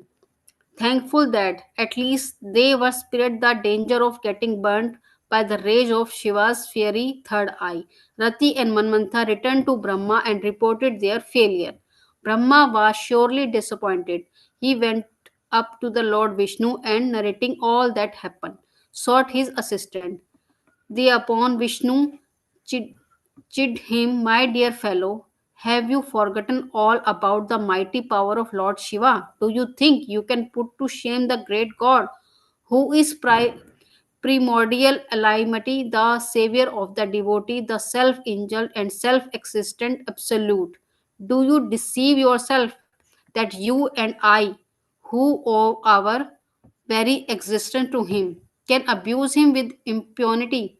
If you really want to get him married to one of your own creation, you must ask to pray to Parmeshwari, the Divine Mother, directly. Then, on the receiving the needed boon from the Mother, he would be able to share Sati Devi, the intended bride of Lord Shiva. She will really be the incarnation of the Shakti, a tribute of the Lord, and exercise her feminine influence on his mind. Brahma then duly commissioned Daksha to do needful. Daksha performed then exquisite penance. In due course, Mother Shakti, with her black complexion, crimson eyes, luxuriant treasure, and the protection assuring thousand hands, presented herself before him. The gratified Daksha then prayerfully requested her to extend her infinite grace to him. Pleased with his supplication, she asked him to express his wishes. Daksha replied, Mother Shakti, Lord Shiva is now engaged in yogic communion as the offspring of Brahma in the form of Rudra. If you think that I am worthy of receiving your grace, kindly become my daughter, and they then marry him for the salvation of the entire world of virtue and the destruction of the evil minded. The Shakti said, I appreciate your intentions and will be born as your daughter. I will perform a great penance to obtain the favors of Lord Shiva. But there is one condition. If ever you dishonor me, I shall cease to exist there and then, and will be reborn in another form. Now go home and await my birth, though your wedded wife. So saying, the goddess disappeared. Mother Shakti entered the mind of Daksha in all her grace and majesty. He then transferred the supreme presence to him into spouse. Virini, who duly conceived the divine child, after 9 months, Virini was delivered to a dazzlingly beautiful female child. All over the rich all over the reach, the news spread that a divinely resplendent child was born to Daksha and Virini. The proud parents celebrated the birth of the incarnation of Mother Shakti by offering various kinds of gifts to the chaste ladies and the noble scholars, and feeding the poor and the needy. The newborn was cherished Sati Devi. Sati Devi was regaling the entire place with her precious little pranks. Her favorite toy is an image of Shiva. She would caress it with fond cries of Shiva, Shiva. She would even utter the name of the Lord in her dreams, and she could always be coaxed into eating her food by chanting the name Shiva in her presence. Naturally, everyone who saw her realized that she would be a great devotee of Lord Shiva. The painting. None can check the march of time. Sati Devi came of age. Her main hobby was painting. She would order the servants to her keep her in constant supply of paints and brushes. At night, she would order for brighter and brighter lights. Sati would draw an imaginary picture of Lord. Not pleased with the first effort, she would make another try. Whenever a visitor asked her to identify the picture, she would bashfully say, "That is his," without naming the Lord directly. When, priest, when pressed for the revelation for the real name, she would close her eyes and her hands and chuckle shyly. Indeed, that painting turned out to be a masterpiece of art, painted in variegated hues. It was perfect presentation of the Lord in all his splendor. The braid adorned on one side by the crescent moon and one other by the river Ganga. The two eyes in the normal position, half closed, the third eye in the forehead shining brightly, the mark of dark color in the throat, which resulted from the drinking of the poisonous halala, halahal. The snake ornament hanging round the neck, along with the aksha garland in the right hand, the rosary and the spear in the left hand, the staff was waist covered by the deer skin and anklets on the feet. By the side of the Lord, a pairs of kamandalu, bringing bowl of the monk. The maids were all admiration of Sati's artistic abilities. They were wondering who the personage in the picture could be who so took their friend's fancy. After the daily ablution, Sati would adorn herself impeccably and then pray to the Lord's image in the painting, burning incense and offering a garland of highly perfumed flower. Offering the consecrated food, she would try to persuade the Lord to accept and eat it. In her jealous imagination, she would feel that the Lord was gladly receiving the food she gave him. When she loses herself in a fit of ecstasy, she would find him vanish, and that would make her rejected. She would appeal to her mates to join her in searching the pleasure garden to see if Lord Shiva was hiding behind some tree or bush. When they dissuaded her that the time was not yet ripe for her to find her Lord, she would be disappointed to get rid of her dissolution desolation. She would go to her painting and gazing at it with intense longing, taking the lute, playing the veena. She would also sing the highest octaves of songs as are dear to the Lord. Wondering at their own inspired vocalization and instrumentation, Sati thought that it was all the result of the Lord's invisible appreciation of her talent. She felt treasured that the Lord in her picture would be her real life mate. Please continue another one. Thank you, Sulochana ji. Siddesh ji. And after Guru- Siddesh ji, Tanya ji, you take over, please. Gurave Namaha. Om Namah Shivaya. The Nanda vow. Sati Devi decided to perform the Nanda consecration because it is traditionally held that the girl who celebrates that vow would be favored with the husband of her choice. Her parents agreed with her intentions. After Sati started her vow in right earnest, Vishnu went up to Lord Shiva and said, Lord Sati Devi has begun the Nanda penance to seek your hand. She is verily the embodiment of divine virtue, majesty, and devotion. There is none in heaven or on earth to rival her in any good aspect. Aren't you committed to the fulfilling the just wishes of your devotees? So may I request you to accept Sati's hand without further delay. Lord Shiva was easily persuaded and went down to meet Sati Devi. Soon after she finished her Nanda Vrata, seeing him, Sati was enraptured. As she touched his feet in reverential love, tears of ecstasy rolled down her cheeks. She said, Lord, have you come to fulfill my earnest wish and answer my sincere prayers? Oh, how long have I been praying for your favor? Lord, kindly promise me that you grant me wish to be your life partner and to give me the opportunity of serving you with love and devotion. Test. Lord Shiva's heart mounted.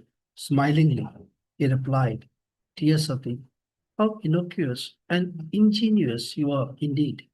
Else, why would such an accomplished girl like you love someone like me? I'm extremely poor. Would not Ganga in my braid constantly quarrel with you? If you were to be my wife, even the moon in my hair would pester you with his cool rays. The snakes round my neck will scare you away. My fingers are always engaged in holding my weapons or in praying to Lord Rama by turning and counting the beads of rosary. My waist is covered by the prickly deer skin. My means of livelihood is begging. My favorite sojourn is the burial ground. My decoration is smearing myself with ash. I'm ever obedient to my devotees and will leave you very frequently to answer their supplication. So be well advised and don't entertain the idea of throwing in your lot with such a person as I. Sati was grief struck. She pleaded, Lord, is it fair on your part to make fun of me or test me like this? I'm not all that innocent or ignorant. I know what I want and what sort of life I will have to lead in your company. It is only are the greatest of the Trinity of gods. You who have the power of destruction and of recreation. What use have your for material wealth? Why should I fall out with Ganga, whom I will gladly worship? And as long as I have you near me, how can the snakes frighten me? Lord Ram is as much my own guardian angel as yours. You have, like you were ever immersed in austerities.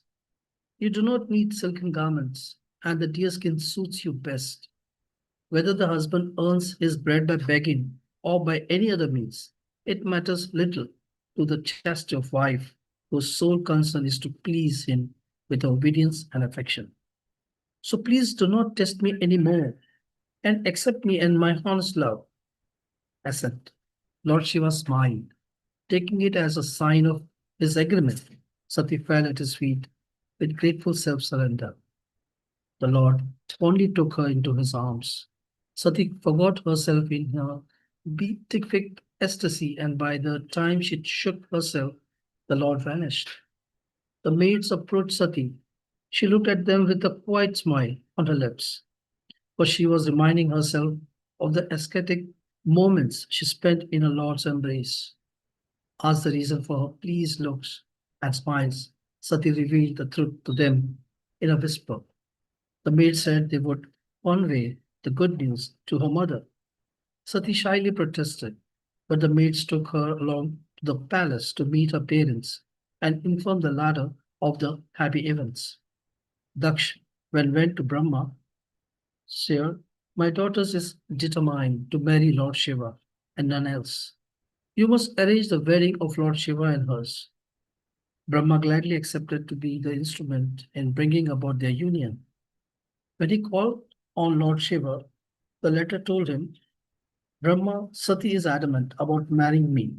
If I do not marry her, she may cause herself some extreme harm. So go on and tell Daksh not to come in the way of our marriage. Brahma was glad that Lord Shiva himself suggested what the former wanted him to do. Vishnu was pleased that his plan bore fruit of seeking Lord Shiva become a slave to the tender passion. Brahma made all the arrangements for the wedding of Sati and Shiva. For that purpose, he obtained the ready acquiescence of Daksha and conveyed that news to Shiva. Wedding invitation. Sage Narada came into the presence of Lord Shiva.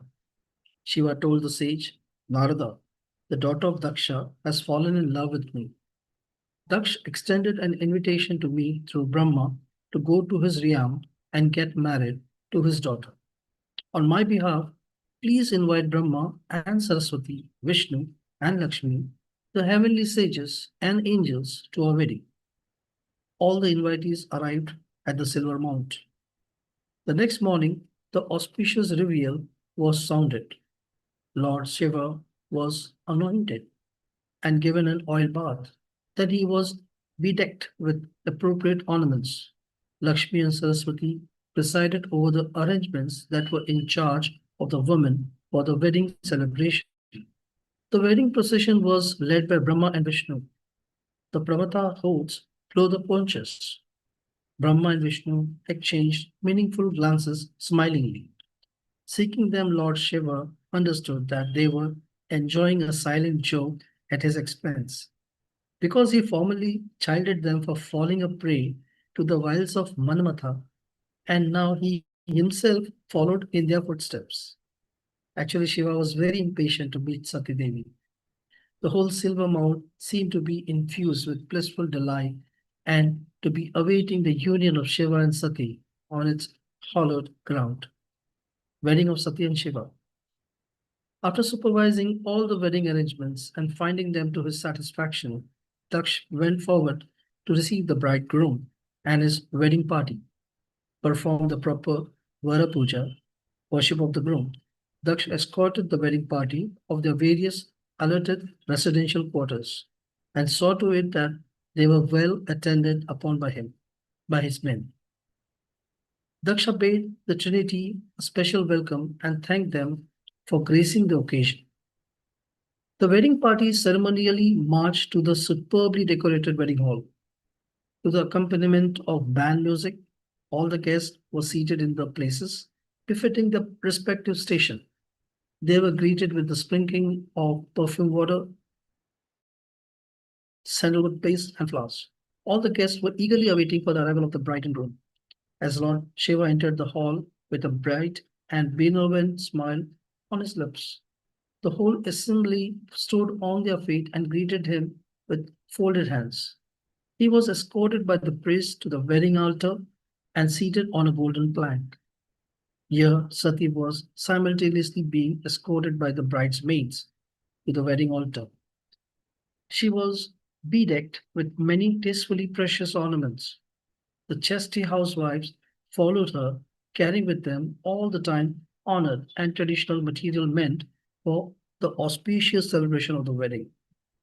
Lakshmi and Saraswati went up to Sati, greeted her with fond respect, and seated her on the golden plank by the side of Lord Shiva. Daksh, along with his wife, bowed to the feet of Trinity and then proceeded to perform the wedding, assisted by Vedic scholars and holy priests. Daksha and his spouse then washed the feet of Shiva with consecrated water in a golden plate and then sprinkle it over their heads. Then, dipping Sati Devi's hand in milk, they placed it in the hands of Lord Shiva. Shiva and Sati, by joining their hands, became man and wife, to be united forever in holy matrimony. The whole assembly clapped their hands in jubilation, and the hall reverberated with music of special orchestra and with the chanting of the Vedic wedding hymns. The bride and the bridegroom garlanded each other while looking smilingly into each other's eyes. The snakes around Shiva's neck bowed to the feet of Sati, swearing their allegiance to her. Thereby, the angels in the heaven dropped flowers, petals on the newly wedded blessed couple. Daksh gave appropriate gifts to the scholars and to the invited guests. He once again offered special thanks to the Trinity of Gods. The return journey. The next day, Daksh bade farewell to the newlywed. The divine couple were preceded by the Brahmata hordes and followed by Brahma and Vishnu and their consorts. As Daksh and his wife were disconsolate, while the daughter was taking her cheerful leave of them, Shiva assured the parents that he would take good care of the daughter. Sati and Shiva were seated in a pearl palki, and they were lifted by up to the Mount Kailash, while bade a fitting welcome to them. As the blessed couple entered their own abode, the gods in heaven again showered flowers of blessing on them. At the threshold, the couple were asked to put the right foot forward while stepping inside. After the noble ladies offered the traditional incense of welcome to the bride and the groom, following the time-honored social custom, the guests and inmates pressed the newlywed to speak each other's name aloud. Brahma and Vishnu suggested that Sati should first speak out the name of her husband, whereas the consort said it was Shiva's duty to tell his wife name at first. After some cajoling, Sati was the first to speak, Sada Shiva. Shiva followed suit by saying Sati Devi, the goddess of eternally existing virtue symbolizing feminine. All the guests entered the godly dwelling to participate in the housewarming function. Sati imagined the primal mate of Shiva, Maheshwari, in Lakshmi and Saraswati. In their turn, Lakshmi and Saraswati saw Maheshwari in Sati Devi. Consequently, one was seen to be saluting the other with utmost devotion and respect again and again. The motive behind this overt gesture is known to their spouses, the Trinity, who was suppressing the sardonic smiles skillfully. All the guests went back to their respective homes after receiving rich gifts from the Lord of Wealth and Shiva's friend Kubera. Shiva told Sati about his friendship with Kubera. Commissioning Nandi to stand guard at the outer door, Shiva took Sati to the pleasure garden. There the rivers Nanda and Alaknanda were swelling at high tide and seemed to be shouting Shiva with reverential pride. There you can see the marble steps paved down to the waters of the river to facilitate Sati's progress towards taking a dip in them. There the nymphs are playing with key aquatic games. The elephants which drink of those waters raise their trunks with gay abandon and are trumpeting in high spirits. Even the heavenly denizens renounce their kingdom to enjoy the benefit of bathing in those twin rivers. Nearby is the Saugandhika grove with its all-yielding kalpavriksha and other fruitful trees. Under a banyan tree, Shiva was indulging himself in his love play with Sati. As one sees that Lord, one cannot pray to Lord Ram, the personification of love, truth, and goodness. Indeed, how incomparable must be the majestic and the greatness of Ram, who could inspire the devotion of the greatest God among the Trinity. Spiritual guidance. Sati Devi asked her Lord to teach her how the people are caught in the web of recurring birth and death could be saved. Lord Shiva said, It is the knowledge of one's real self that enables one to be freed from the bondage of sansar, the cycle of birth, death, and rebirth. True knowledge is that which makes the knower see everyone and everything in God, and God in everyone and everything. If one thinks that his self is separate from the universal self, one falls a prey to the attacks of ignorance and nescience. By knowing the all-knower through non-dual self-awareness, one has nothing else to learn, because the knower of the knowledge, in other words, in the spiritual sense, the individual empirical self and the universal transcendental self are one and the same. Albeit, the differences of name and form exist on the material plane of manifestation.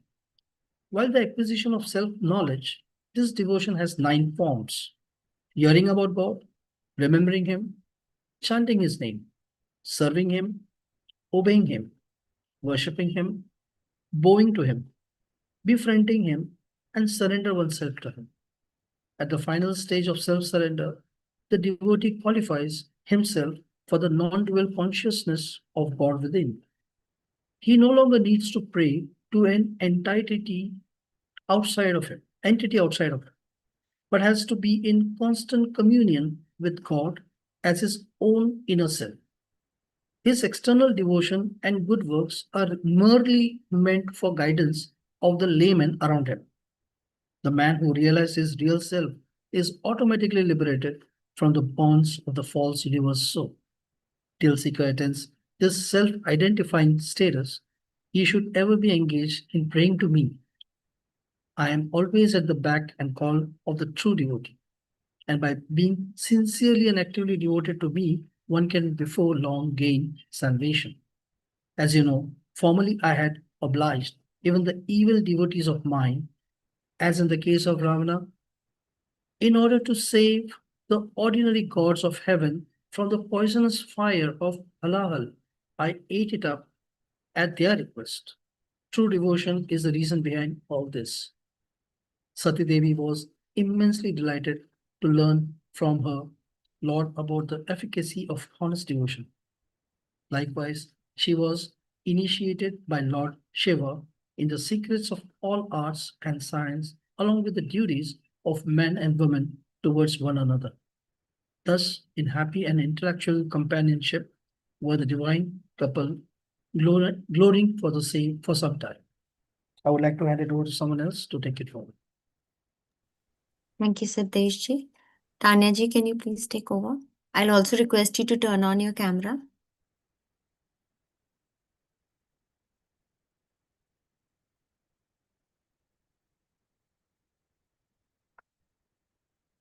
Thank you. And I'll also please request more people to raise their hands for further recitation.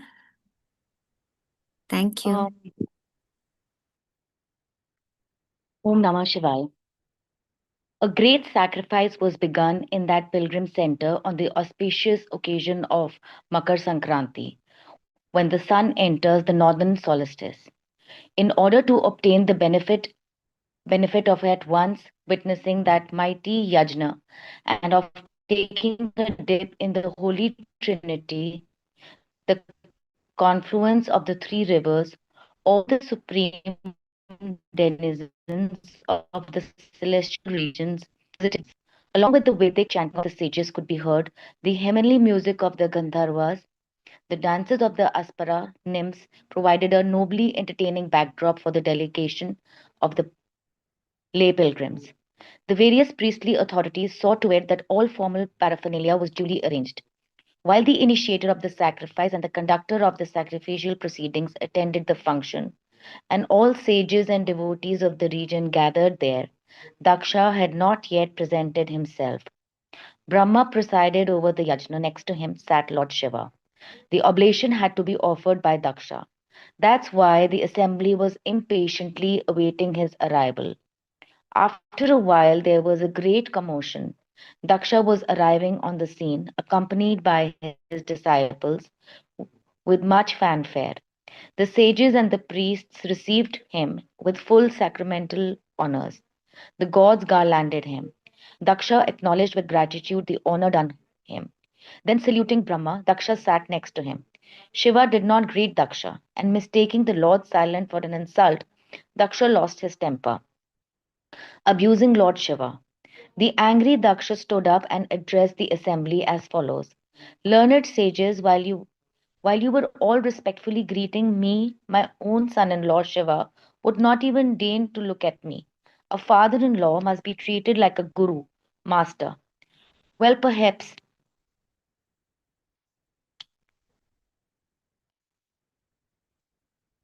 Well, perhaps think that you are greater than the sages and the gods. May you forever be denied their oblation. May you be banished from all sacrificial rites. The unwise words of Daksha struck the hearts of the seers like thorns, and yet they dared not to chide Daksha. The heart of the sacred bull Nandi seemed to be broken. He was distressed to see that Daksha, who should ever remain obedient to Shiva, had indeed ventured to insult the Lord. He was he reprimanded Daksha. You evil-minded Ma'am, fellow. sorry, ma'am. I think you skipped page number 46. Um, okay, I'm sorry about that. Yeah, no problem. Just Okay, let me start in continuation. If you could go back to yeah. So I am sharing my screen. a man whose favorite haunts are the burial grounds cannot be expected to know the way he should conduct himself in an assembly of this kind. It was my fault that I should have offered my dear daughter to such an ill mannered person. My hope that he would reform himself after the marriage was belied. If I greeted Brahma first, it was only because he conferred on me the honor of Prajapati, the lord of men. I had no need to accost Shiva myself. It was his duty to salute me in the first place. So I am going to place a curse on him now. Brahma and Vishnu felt that this abuse of Shiva was unjustified and thought that they themselves were dishonored by implication. They realized that anger, man's first worst foe, would deprive even a Prajapati of his sense of proportion. Then Brahma spoke to Daksha. Sir, you seem to forget yourself.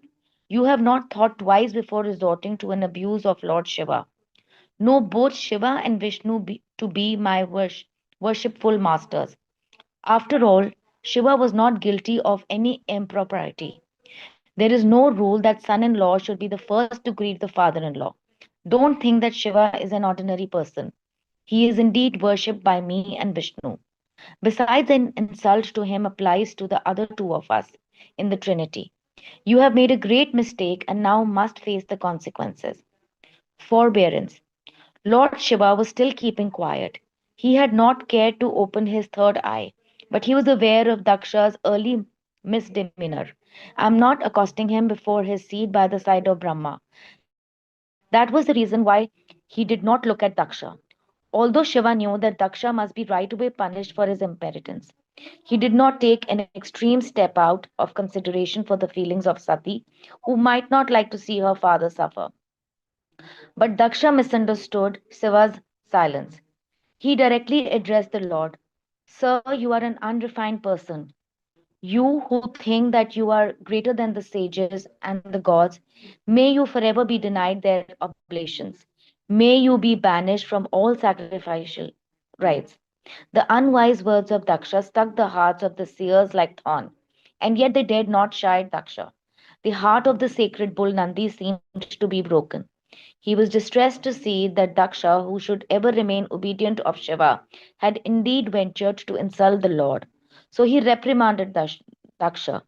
You evil-minded fellow, how dare you imprecate the noblest of all gods, the most benevolent Savior, the teacher of your master Brahma, to be undeserving of sacrificial oblations?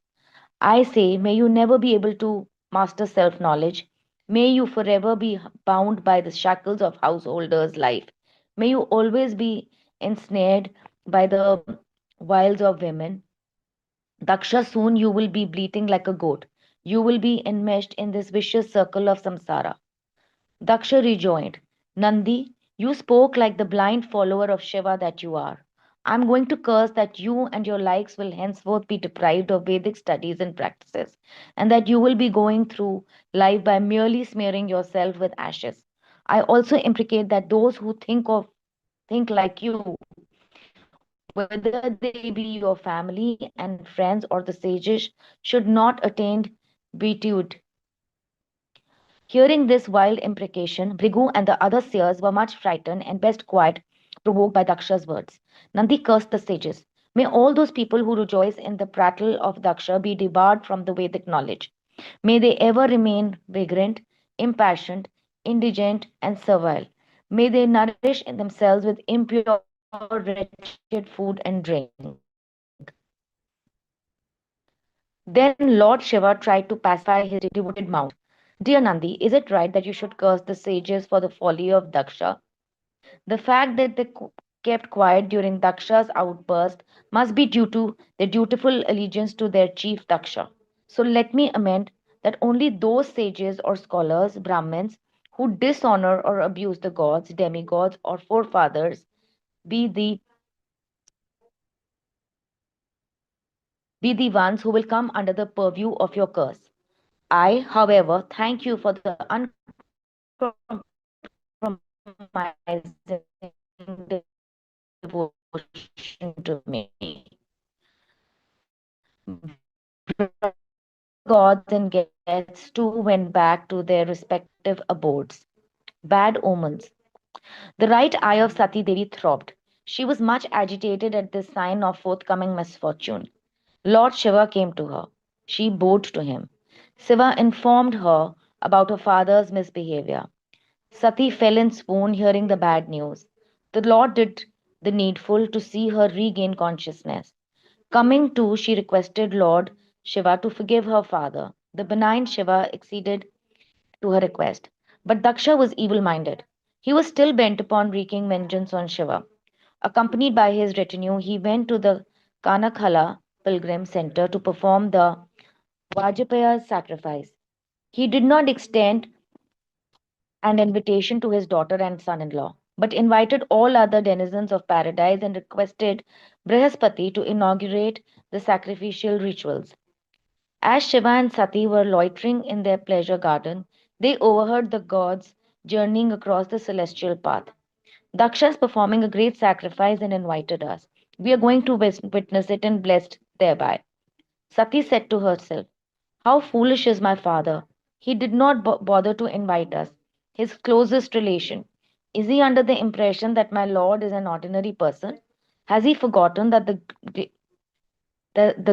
glad words he spoke when he offered my hand to Shiva, that by having Shiva for his son in law, his life was sanctified? Why was he not convinced that by the counsel of Brahma, Vishnu, and the sages that my lord was not guilty of any disrespect to him? Does not my father realize that by shaming Shiva, he is shaming me also at the same time? I shall now go and tell him that he should not make amends for his folly. Turning to her lord, she said, Lord, it could be that my father was too ashamed of himself for having abused you at the Prayaga, that he dared not come here in person to invite you for that yajna of his. As for why he did not at least send a messenger for that purpose, it must be he was not sure you would respond to such an invitation. You're an ocean of mercy. There have been myriad occasions when you forgave the people who offended you. I shall now go to attend the yajna and persuade my father to seek your forgiveness. Kindly permit me to do so.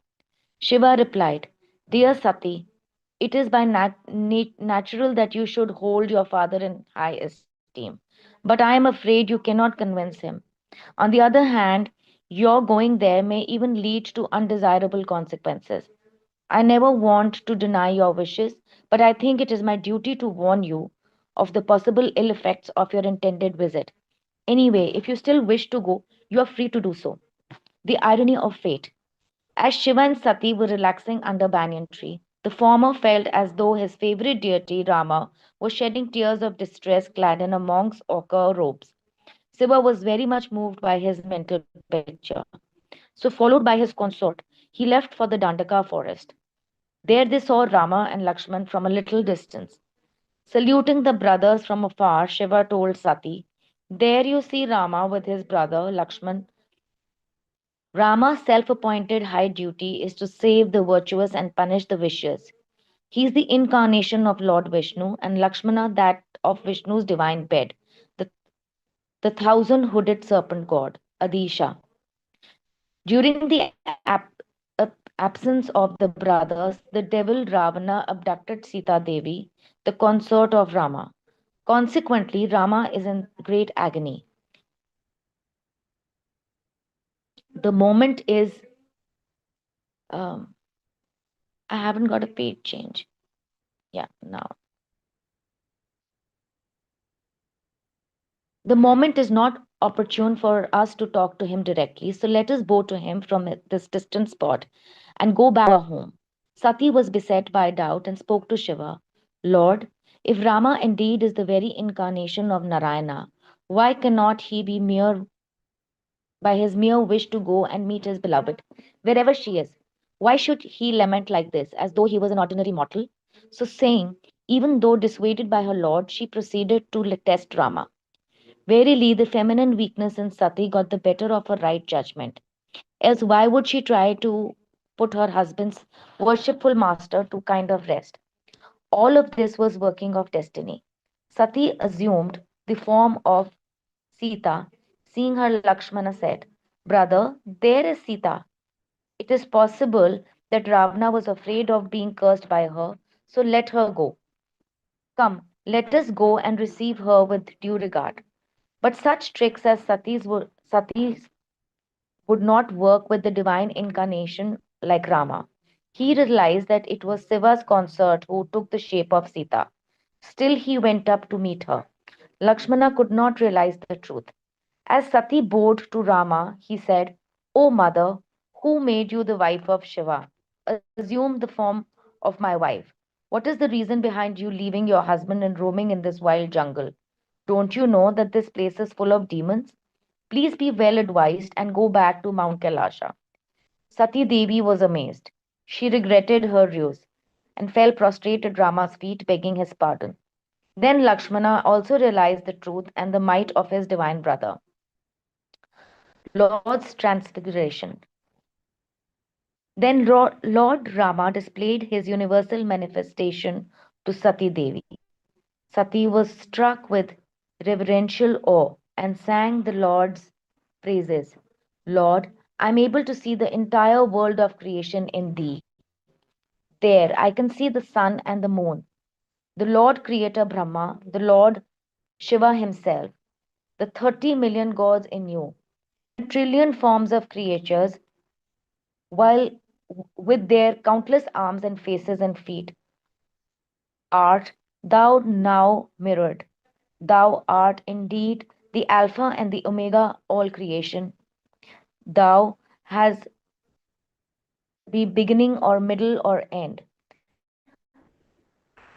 I discern the distribution, thy spreading electricity of Rudras, Aswins, Maruts, Gandharvas, Yakshas, and the Titans, all of whom are now gazing at the thine awe-inspiring light of lights. O Lord of grace and mercy, I knew not thine absolute power in my former ignorance. Now I realize thine undeniable glory. So on my bended knees I beseech thy forgiveness. Thereafter she went back to her lord. Shiva spoke nothing. Sati told him, My lord, how absolutely right you were. Rama is really Lord Narayana, Vishnu himself, that all merciful deity designed to display his universal transfiguration to me. I was thrice blessed thereby.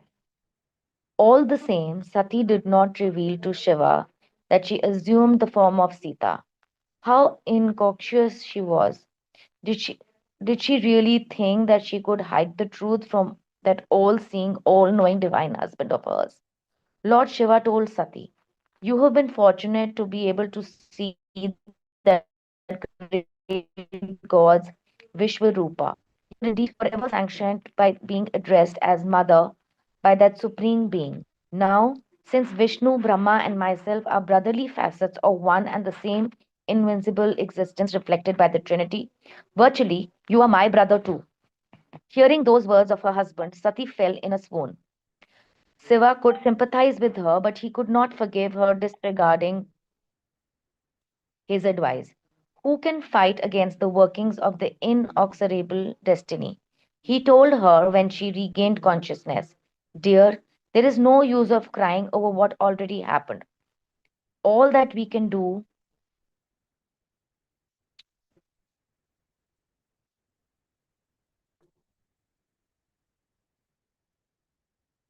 is to spend the rest of our lives in the Vanaprastha way of life, which requires us to be physically apart from each other."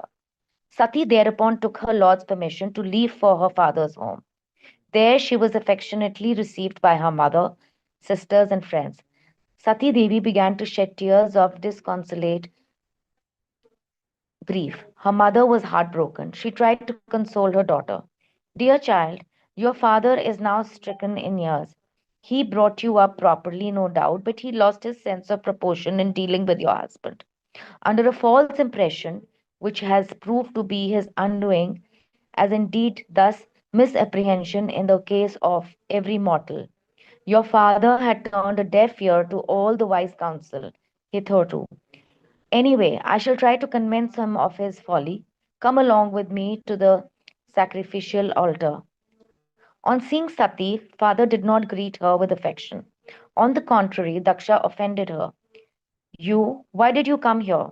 I never invited you. At the sacrificial rite performed in Prayaga, your husband insulted me. How could that vagabond appreciate my greatness? I cursed him that he could not share the sacrificial oblations. That is why he was not right to be here. He has no right to be here. Being the wife of such an unworthy person, you too are unwelcome here. Go back." Virini tried to intercede on their daughter's behalf by reminding Daksha that it was not only because of Lord Shiva's grace that they could get their daughter to be married to him. Daksha was still adamant and refuted his wife's wise argument. He forbade Sati's entry into the sacrificial hall and proceeded towards the altar with eyes bloodshot. Sati was weeping inconsolably and realized that her lord was right in envisaging Daksha's unthinking obstinacy. Already by testing Lord Rama against the will of her husband, she antagonized him. Now dishonored by her own father, she felt she could not return to her and face him with dignity. In a sullen mood, she approached the sacrificial altar. The ritual assembly, though filled with sages and priests, still looked forlorn. The Lord of Fire seemed to be accepting the consecrated. Wait, madam. I Okay. feel you are a little bit tired. Am I true? Okay, I can take a break. Okay. I will read. In a sullen mood, she approached the sacrificial altar. The ritual assembly, though filled with sages and priests, still looked forlorn.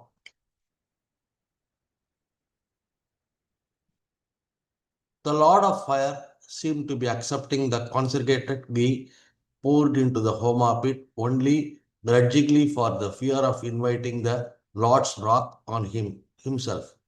Neither Brahma nor Vishnu turned up to receive their due oblations. All the assembled priests and sages were extremely worried. As Sadi entered the hall, everyone excepting her father stood up in honor. Daksha was dissatisfied with the regard which the assembly displayed indirectly for Lord Shiva and directly for his spouse. However, he kept mum, not even turning his face towards his daughter, and was earnestly gazing at the sacrificial altar.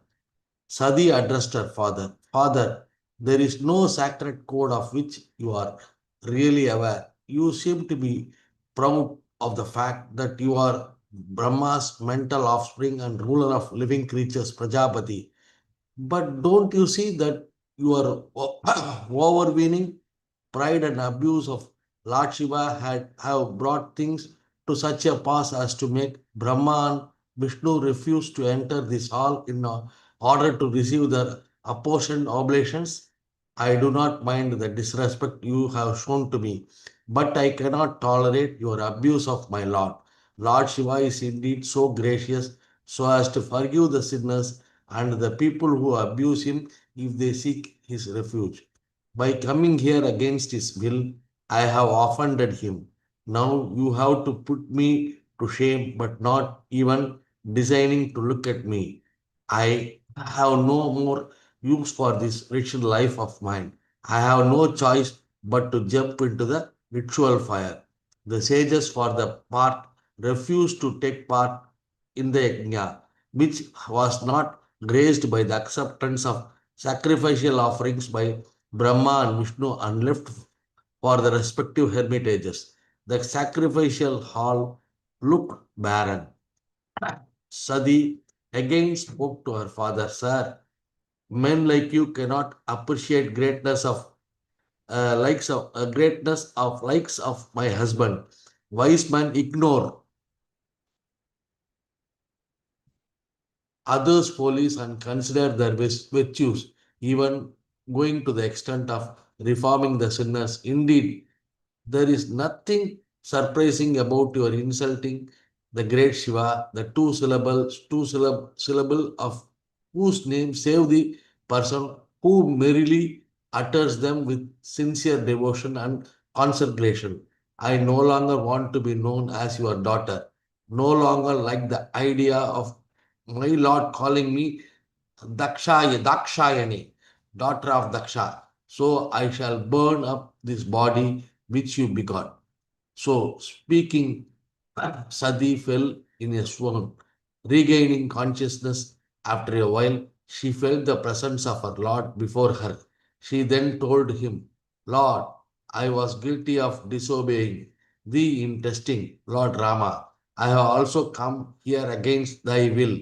Forgive me for these lapses. I am now ending this present corporeal existence of mine. My only prayers is that thou grantest that I shall be thy life mate in the next birth of mine. Lord Shiva was moved. Dear, do not grieve for the past. You were actually fortunate in being able to see Lord Rama in person. I do not like to desert you. It is only the degree of fate that all this happened as it did. I will definitely grant your worthy wish. I have also no grounds against your father. I was also destiny that misled him. The time is fast approaching for him to realize his folly. As for your decision to deliver up your present existence to the fire god, let your conscience lead you. Take my blessings. As she was thinking her Lord, he disappeared. Then Sati turned northwards and sat in quiet meditation for a few minutes. With her Lord's figure in mind, she drew up the prana and apana, vital breath from the region of her navel towards the region of heart, mingling the vital breaths with intellect. She let them pass through the throat to the mid brow region. Thereupon she let the flow of the mind come fire power suffuse her entire being. All that she could visualize were the lotus feet of Lord Shiva. The flames of sacrificial fire are rising up to the sky. As Sati jumped into them, the people who witnessed the event were wondering whether they would consume the whole world besides the physical form of Sati. Daksha was looking on helplessly and aimlessly. Hey, the noble Sati Devi is offering herself to the consecrated fire rather than put up with the humiliation to which she was subjected by her own father. Verily, she is the idol of all sublime womanhood, of which Mother Earth is the source, especially the sacred soil of Mother India. Oh, noble Mother Sadi, you yourself sacrifice will not be. Oh, noble Mother Sadi, your self-sacrifice will not be in vain. Surely you will be the literal behalf of Lord Shiva, when you emerge with renowned splendor from these flames to take your new birth. When Sati's body was burnt up, there emanated from the fire a supernatural effulgence which reached up to the heaven. All those that were gathered there bowed to the resplendence with folded hands, even as they were frightened by the uncanny sight. The sisters of Sati are wailing desperately. Lord Shiva retinue came on the scene and were about to attack Daksha with their spears and axes. To ward off their attack, sage Bhrigu offered the needed oblation to the Daksha, sacrificed fire. Repelled by the flames emanating from the holy fire, Shiva men stepped back. Aerial voice. With the terrifying tone, an aerial voice then announced, "You proud Daksha, listen, you brought on yourself disgrace by abusing Lord Shiva against the advice of every well-wisher of yours, including sage Dachi, your Baron. What made you antagonize Sadi Devi, who is not merely your God-given daughter, but also the primal energy of the whole animate world, the shining light in the minds of the Supreme Saint and the provider of immense benefit to the worshipful devotees. Indeed, everyone who joined you in this foul deed of yours by partaking of this ill-conjugated sacrificial oblation will have to pay for their folly along with you." Terrified by these words, the sages ran up to Lord Vishnu and begged him to intercede on their behalf. Daksha, equally frightened, prayed thus to Vishnu: "I pray to Lord Vishnu, who is clad in the radiant robe that sparkle like lightning, whose body is dazzling dusty like the darkest monsoon cloud, whose chest is adorned with the brightest flowers of huge forest, whose feet resemble the crimson lotus, whose eyes are like the self-same lotus. Self-same lotus. What something? He further requested Vishnu to see that his sacrifice was properly conducted till the end. Here the retinue of the Shiva, who fled from the sacrificial hall of the Daksha, returned to Kailasa and reported Lord Shiva all that transpired, all the sacrifice, and the Narada informed Vishnu about Sadi Devi's self-immolation. Now the supreme light that emanated from burning Sadi Devi was reaching up to the celestial region. Birth of Virabhadra. Meanwhile, Lord Shiva pulled out one braid from the luxuriant hair cluster of his head and flung it up with the silver mountain. From the hair impact arose Virabhadra with 1,000 arms, sharp teeth, and fiery weapons. Simultaneously arose the protection offering goddess Bhadrakali. Both of them bowed to the Lord and respectively sought his orders. Virabhadra said, "Lord, shall I go and drink up the waters of seven seas, or uproot all the mountains standing on the earth, or shatter the trunks of wild elephants, or persecute the sun, the moon, the stars, the angels, the archangels, being thine own highly favored creation? There is no heroic deed I cannot do, and there is no power on the earth or in heaven that can resist my pranas. Kindly order, what should I do right now?" Lord Shiva said, "Virabhadra, I know what you are capable of doing.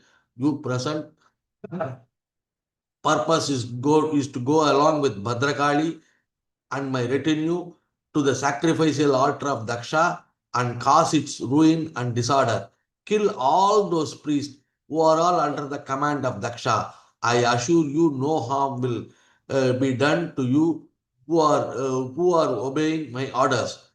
Accordingly, Virabhadra and Bhadrakali, accompanied by Shiva's regular hordes, went down to Daksha, abode in a chariot drawn by 1,000 lions. As they were journeying down, the entire space was reverberating with martial music of the conches and drums being sounded by the ferocious servants of Shiva. All over can be heard their shouts proclaiming, We are going to punish all those people who offended our Lord Shiva and Goddess Sati Devi, bad omens.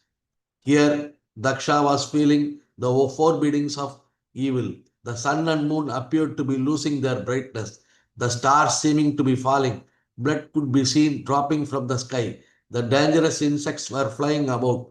All around was utter darkness. The flames that arose from the sacrificial was utter darkness. The flames that arose from the sacrificial fireplace were simply covered with smoke clouds. The locust entering those flames seem to be saying, what have we got to do with this world's drift of Shakti Devi? All those priests and guests who are not prepared for who are not prepared to offend Daksha and stayed on were now fleeing in fright from the hall. Gradually, the sacrificial ground was becoming empty. Just then arrived on the scene the dreadful messengers of Lord Shiva led by Veerabhadra and Bhadrakali. But Daksha remained unmoved. Still, he could not help feeling that Veerabhadra came to him like the Lord of Death. Similarly, he saw in Veerabhadra the image of Lord Shiva, knowing that he could no longer resist the force and retribution. Lord Daksha prayed to Veerabhadra to mete out the punishment he deserved for his misdeeds. The spear flung by Veerabhadra separated Daksha's head from his trunk, and the two pieces of his bodies were flung apart. At the same time, under the orders of Veerabhadra, retinue of Shiva throughout her here and there the oblations offered by the priest and put out the sacrificial fire. Following the fruitful destruction of Daksha's sacrifice, the hordes of Shiva began to perform their war dance. Both Veerabhadra and Bhadrakali were delighted with utter annihilation of sacrifice of Daksha caused by Shiva's army. The wife of Daksha, Virini, begged Veerabhadra to put an end to the further desecration, demolition. Virini is a noble, chaste, sinless woman who had the good fortune of conceiving Sati Devi. Besides, she formerly advised her husband against his thoughtlessness. So Veerabhadra respected her appeal and returned to Mount Kailas along with Bhadrakali and others. He reported about his successful errand to his Lord. Lord Shiva was chanting the name of his favorite deity, Lord Rama, accompanied by sages Brahma and Vishnu, came up to him. Lord Shiva bade them welcome. Vishnu told Shiva, Lord, Daksha ill-advised actions have been appropriately punished. I was also decreed by fate that Sati should be separated from you. She had burned herself, but she will be reborn as your wife in the form of Parvati. Daksha's sacrifice was originally meant for the benefit of the world. If it does not come to a successful conclusion, the whole creation will suffer. Therefore, we have come to beseech you to come along with us to Daksha's sacrificial hall and to persuade you to revive Daksha so that he can complete his task fruitfully. Next. Anybody else?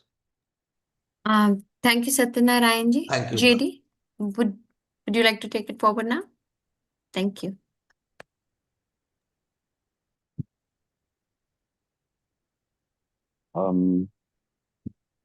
Generosity, right?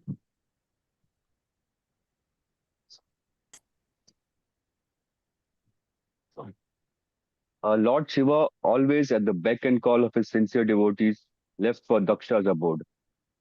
He was sorry that his messenger Veerabhadra was overzealous in ruining Daksha's ritual. Moreover, he was particularly grieved to see the plight of the sinless wife of Daksha.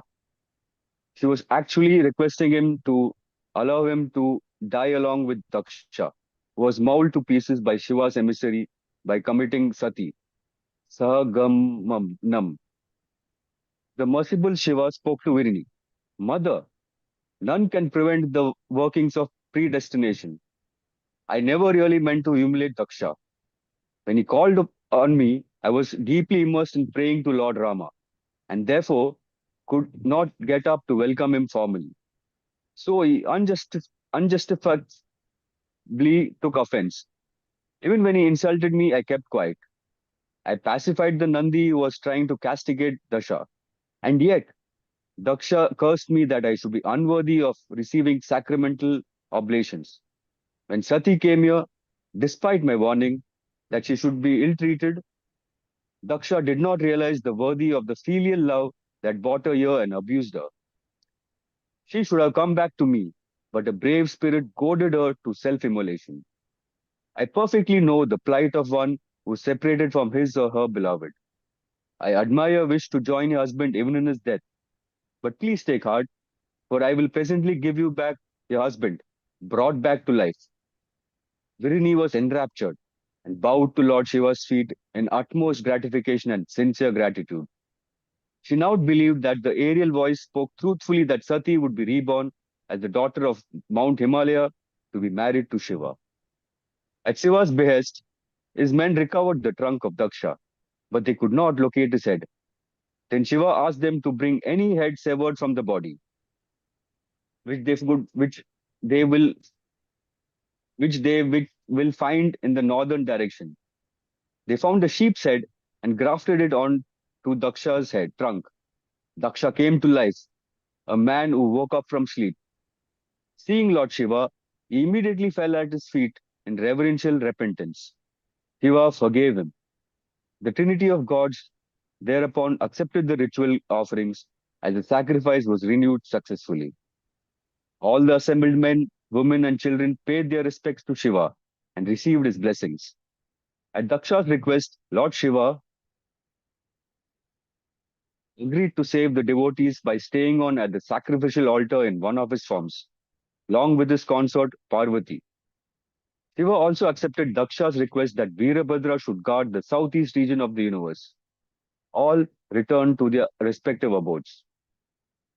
Mount Kailasha.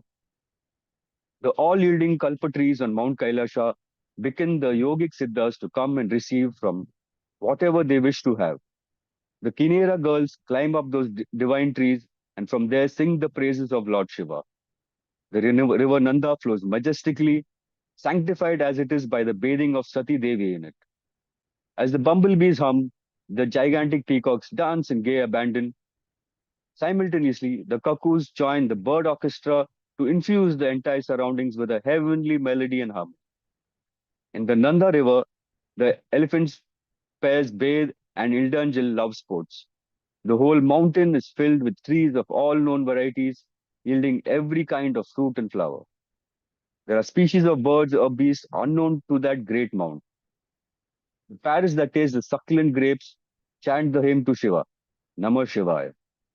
The mutually antagonistic animals lose their enmity and play together in those holy environs. Even the swans gloriously recite the Vedic hymns hailing Lord Shiva, Satta Rudriyam. Indeed, the whole living world on that mountain indicates the awakening of the serpent power, Kundalini, from the subconscient earth base, Muladhara, amid the hips and the buttocks, the sensual center of the fire-bearing navel region, Swadhisthana, the vitality source of the watery Manipura in the belly, the devotional-filled Anahata in the lungs, the space-time continuum of the speech-generating Vishuddha in the throat, and the all-knowing mental kingdom, Agnya, between the eyebrows. To the cosmic self-awareness in the thousand-petaled Sahasrara, lotus of the brain. The cows over that mount yield sumptuous sweet milk for the anointment of the linga of Shiva. The bilva leaves drop of their own accord in constant supply for the highly flavored prayerful offerings to the linga. The beasts too join the cooperative prayer and sacrificial offerings of the sages and the saints to Lord Shiva. In the middle of the mountain stands a huge banyan tree which spreads over an area of 100 square miles. Under that sprawling tree shade sits in meditation the omniscient Lord Shiva. He, who is the embodiment of perfect self-mastery, the quintessence of peacefulness, prayed to by the great sages like Sanaka and Sadananda, and by the master of wealth, Kubera, the favored deity of the world-renouncing saints, who adore his mated tresses, staff, leather robe as decoration, crescent moon adorned hairdo, the perfect form shining with the crimson brightness of the sun sky at sundown, and the soulful delight of all devotees. Shupa and Dadichi. Once there was a king called Shupa. He was a devotee of Vishnu. He ruled his kingdom dutifully. His realm was prosperous. When he was not engaged in his kingly duties, Shupa was in the habit of hearing sacred discourses, specially delivered by sage Dadichi, the son of Shyavarna Dadichi, however, was a devotee of Shiva. One day, Shupa told Dadichi, "Dear sage, Shiva is the lord of the south, but Vishnu is the master of the entire universe. Shiva is the god of the poor. Vishnu is the bestower of all riches. Therefore, don't you think Vishnu is greater than Shiva?" Dadichi replied, "Sire, how innocuous you are. Do you imagine that the transitory riches of the world are greater than the eternal wealth of renunciation? Lord Shiva offers the perfect peace of mind which comes of true knowledge and which is the highest treasure cherished by all wise men. So it is wiser to pray to Lord Shiva." Angered by these words, Tupac cut Dadichi into two pieces with his Vajra weapon. Later, he was contrite and went to his palace with an uneasy mind. Dadichi was man of sagacity and great presence of mind. As soon as he was attacked, he prayed to his grandfather Sukra. Sukra taught Dadichi this death-conquering hymn, Mrityunjaya mantra. Trayambakam yajamahe sugandhim pushti vardhanam urvarukam iva bandhanat mrityor mukshya ma amritat. I pray to Lord Shiva, who exudes fragrance and enhances spiritual strength. May he release me as the cucumber is released from his stem, from the clutches of death, but not from immortality. As Dadichi recited for a long time, while such scriptural and non-scriptural hymns, Lord Shiva presented himself before that sage and bringing him back to life, asked him to seek any favor he wanted from him. Dadichi requested Lord Shiva for a diamond-like body and for immortality, besides a three-long spear, the Trishula, for self-protection. The blessed Lord granted him his wishes. Revenge. Bent upon wreaking revenge, Dadichi went to the court of Shupa and spoke to the king. "Sir, blinded by a royal power, you cut me into two with your diamond weapon. My grandfather initiated me in the Mahamrityunjaya mantra, and by worshipping that death-quelching god Shiva, I obtained from him this Trishula. Now pay for your evil deed." So saying, Dadichi kicked away the crown on Shupa's head. The crown that fell on the ground seemed to laugh at the king derisively. Wild with fury, Shupa hit Daduchi with his Vajra weapon. The Trishula of Dadichi gently smiled at this Vajra weapon of Shupa. The two combatants were unaware of the significance of that smile. Then the Trishula and the Vajra weapon transformed themselves into Shiva and Vishnu respectively. Dadichi and Shupa have hanged their heads in shame. Vishnu told Shupa, "You do not appreciate the boundless glory of the devotees of Shiva. By the grace of Lord Shiva, his followers realize salvation, freed from the mental ills of ignorance, instability, and impurity. For them, there is no rebirth, for they are absolved of all effects of their past deeds, and they ever rejoice in the power of self-knowledge. You should be ashamed of yourselves for your unawareness of the efficacy of Shiva worship. Now repent and make friends with Dadichi." Shiva told Dadichi, "Sir, you should not have wasted the powers you have acquired through penance on seeking more vengeance. Lord Vishnu is the preserver and the protector of the world of creation. He creates the kings of the worlds as his agents in establishing the rule of law on earth by protecting the virtuous and punishing the vicious. There is no powerful king. There is no one else who can see that the sacred works, like the sacrificial rites, are performed successfully. In fact, the very dharma will be in jeopardy if the king is harmed. There is no meaningful difference between Shiva and Vishnu. You have now learnt your lesson. Now you and Shupa should once again be friends." When Shiva and Vishnu disappeared from the scene, Shupa and Dadichi, in their newly acquired knowledge, once again became good friends. The Himalayas. The effulgent energy that rose from the sacrificial fire into which Sati Devi threw herself is now reaching the Himalayas. Loftiest of them all are Himalayan peaks. It is here that roam among the royal swans in the soft waves of the divine stream Ganga. It is here that the heavenly minstrels, the Gandharvas, pluck the golden lotuses in the lakes for their garlands. It is here that the Vidyadhara couples wander, counting the number of pillars erected around the sacrificial altars on earth. Here it is that the Aborigines hunt the mighty elephants. And it is here, by meditating on the footprints of Lord Shiva, that the sages acquire the 8 miraculous powers. The personification of this mighty mountain range is King Himavan, whose personality exudes delightfulness and nobility and virtue and piety. He is born of a fragment of Lord Vishnu's energy. For the perpetuation of his race, Himavan decided upon taking a wife. Without explicitly expressing his wish, he approached the demigods and the sages around him and asked them if there was anything he could do for them. Realizing his inward idea, the sages and the demigods went up to the forefathers and spoke to them. For the edification and well-being of yours and ours, we have made up our minds to get King Himavan married. So we request you to offer in marriage the hand of your daughter, Menaka. The forefathers gladly acceded to the request. Now Daksha had a daughter named Swada, who was married to the forefathers, the Pitri Devas. The offspring of that marriage were 3 beautiful girls, Menaka, Dhanya, and Kalavati.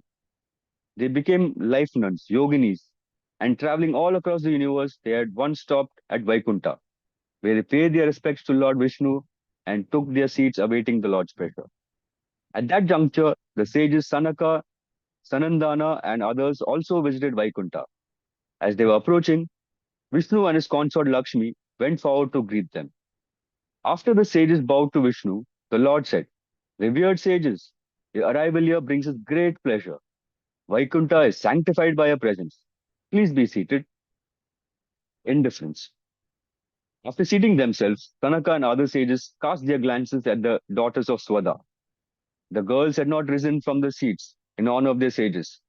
They were indeed aware of the powers of penance of the sages.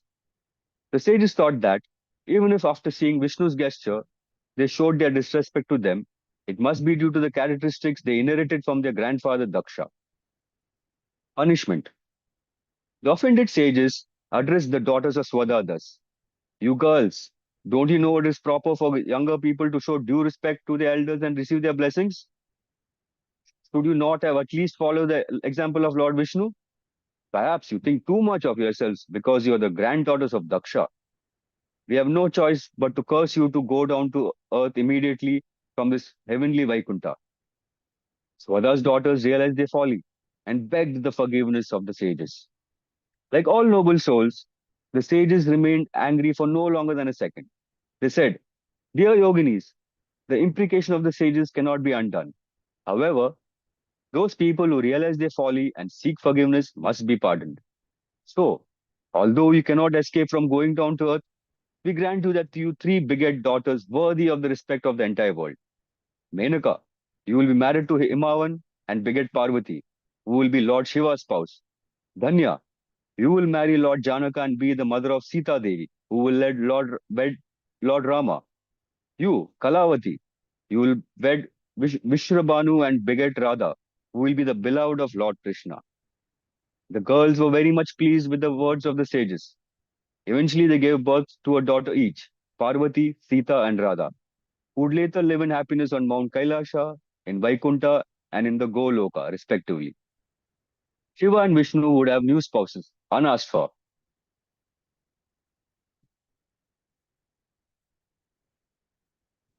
Please, page up. Oh, yeah. I can Hi, continue. sorry, just received a call that we'll be ending the Parayan now. Satyanarayan ji, if you're there, can we continue tomorrow? Continue tomorrow. For another 2 or 3 days, we will finish. Don't worry. Okay? Yeah, okay. I just received a call actually asking me to Yes. end the Parayan session right now. And sorry, Rajeshwari ji, we'll take you up tomorrow. That's okay. Should I end this, Arpita? Are you there? Yeah, Libby, I was just thinking this chapter, just 2 small paragraphs are left. Should we finish or we should leave right away? Yeah, okay. Let me share the There were screen 2 again. small paragraphs no, left on the Sir next is page. actually waiting it's on time the to other line. Okay, it's then time let's to start. call. Let's It's start. time to Let's call. Okay. Yeah, Let us sir is start. actually waiting on the other line. So Yeah, yeah. let's go. Let's then. Let's Okay, go. okay. I'll end this for now, thank and you. we'll send the email for the Parayan tomorrow. I'll ask Okay. the office to We will send. continue for another 3 or 4 days, ma. Don't worry. Okay, sir. Yeah. Every day, 1 hour or 1.5 hours is enough because it is too long. Okay. Yeah. Okay, we Okay, will sir. finish it up. Thank you Don't Har so worry. Har much. Yes, Mahadev. sir. Har Har Mahadev. Thank Har you. Har Thank Mahadev. you. Thank Thank you, you. Thank you so everybody. much, Bye. everyone. Thank Thank you. you. Thank you. Thank you.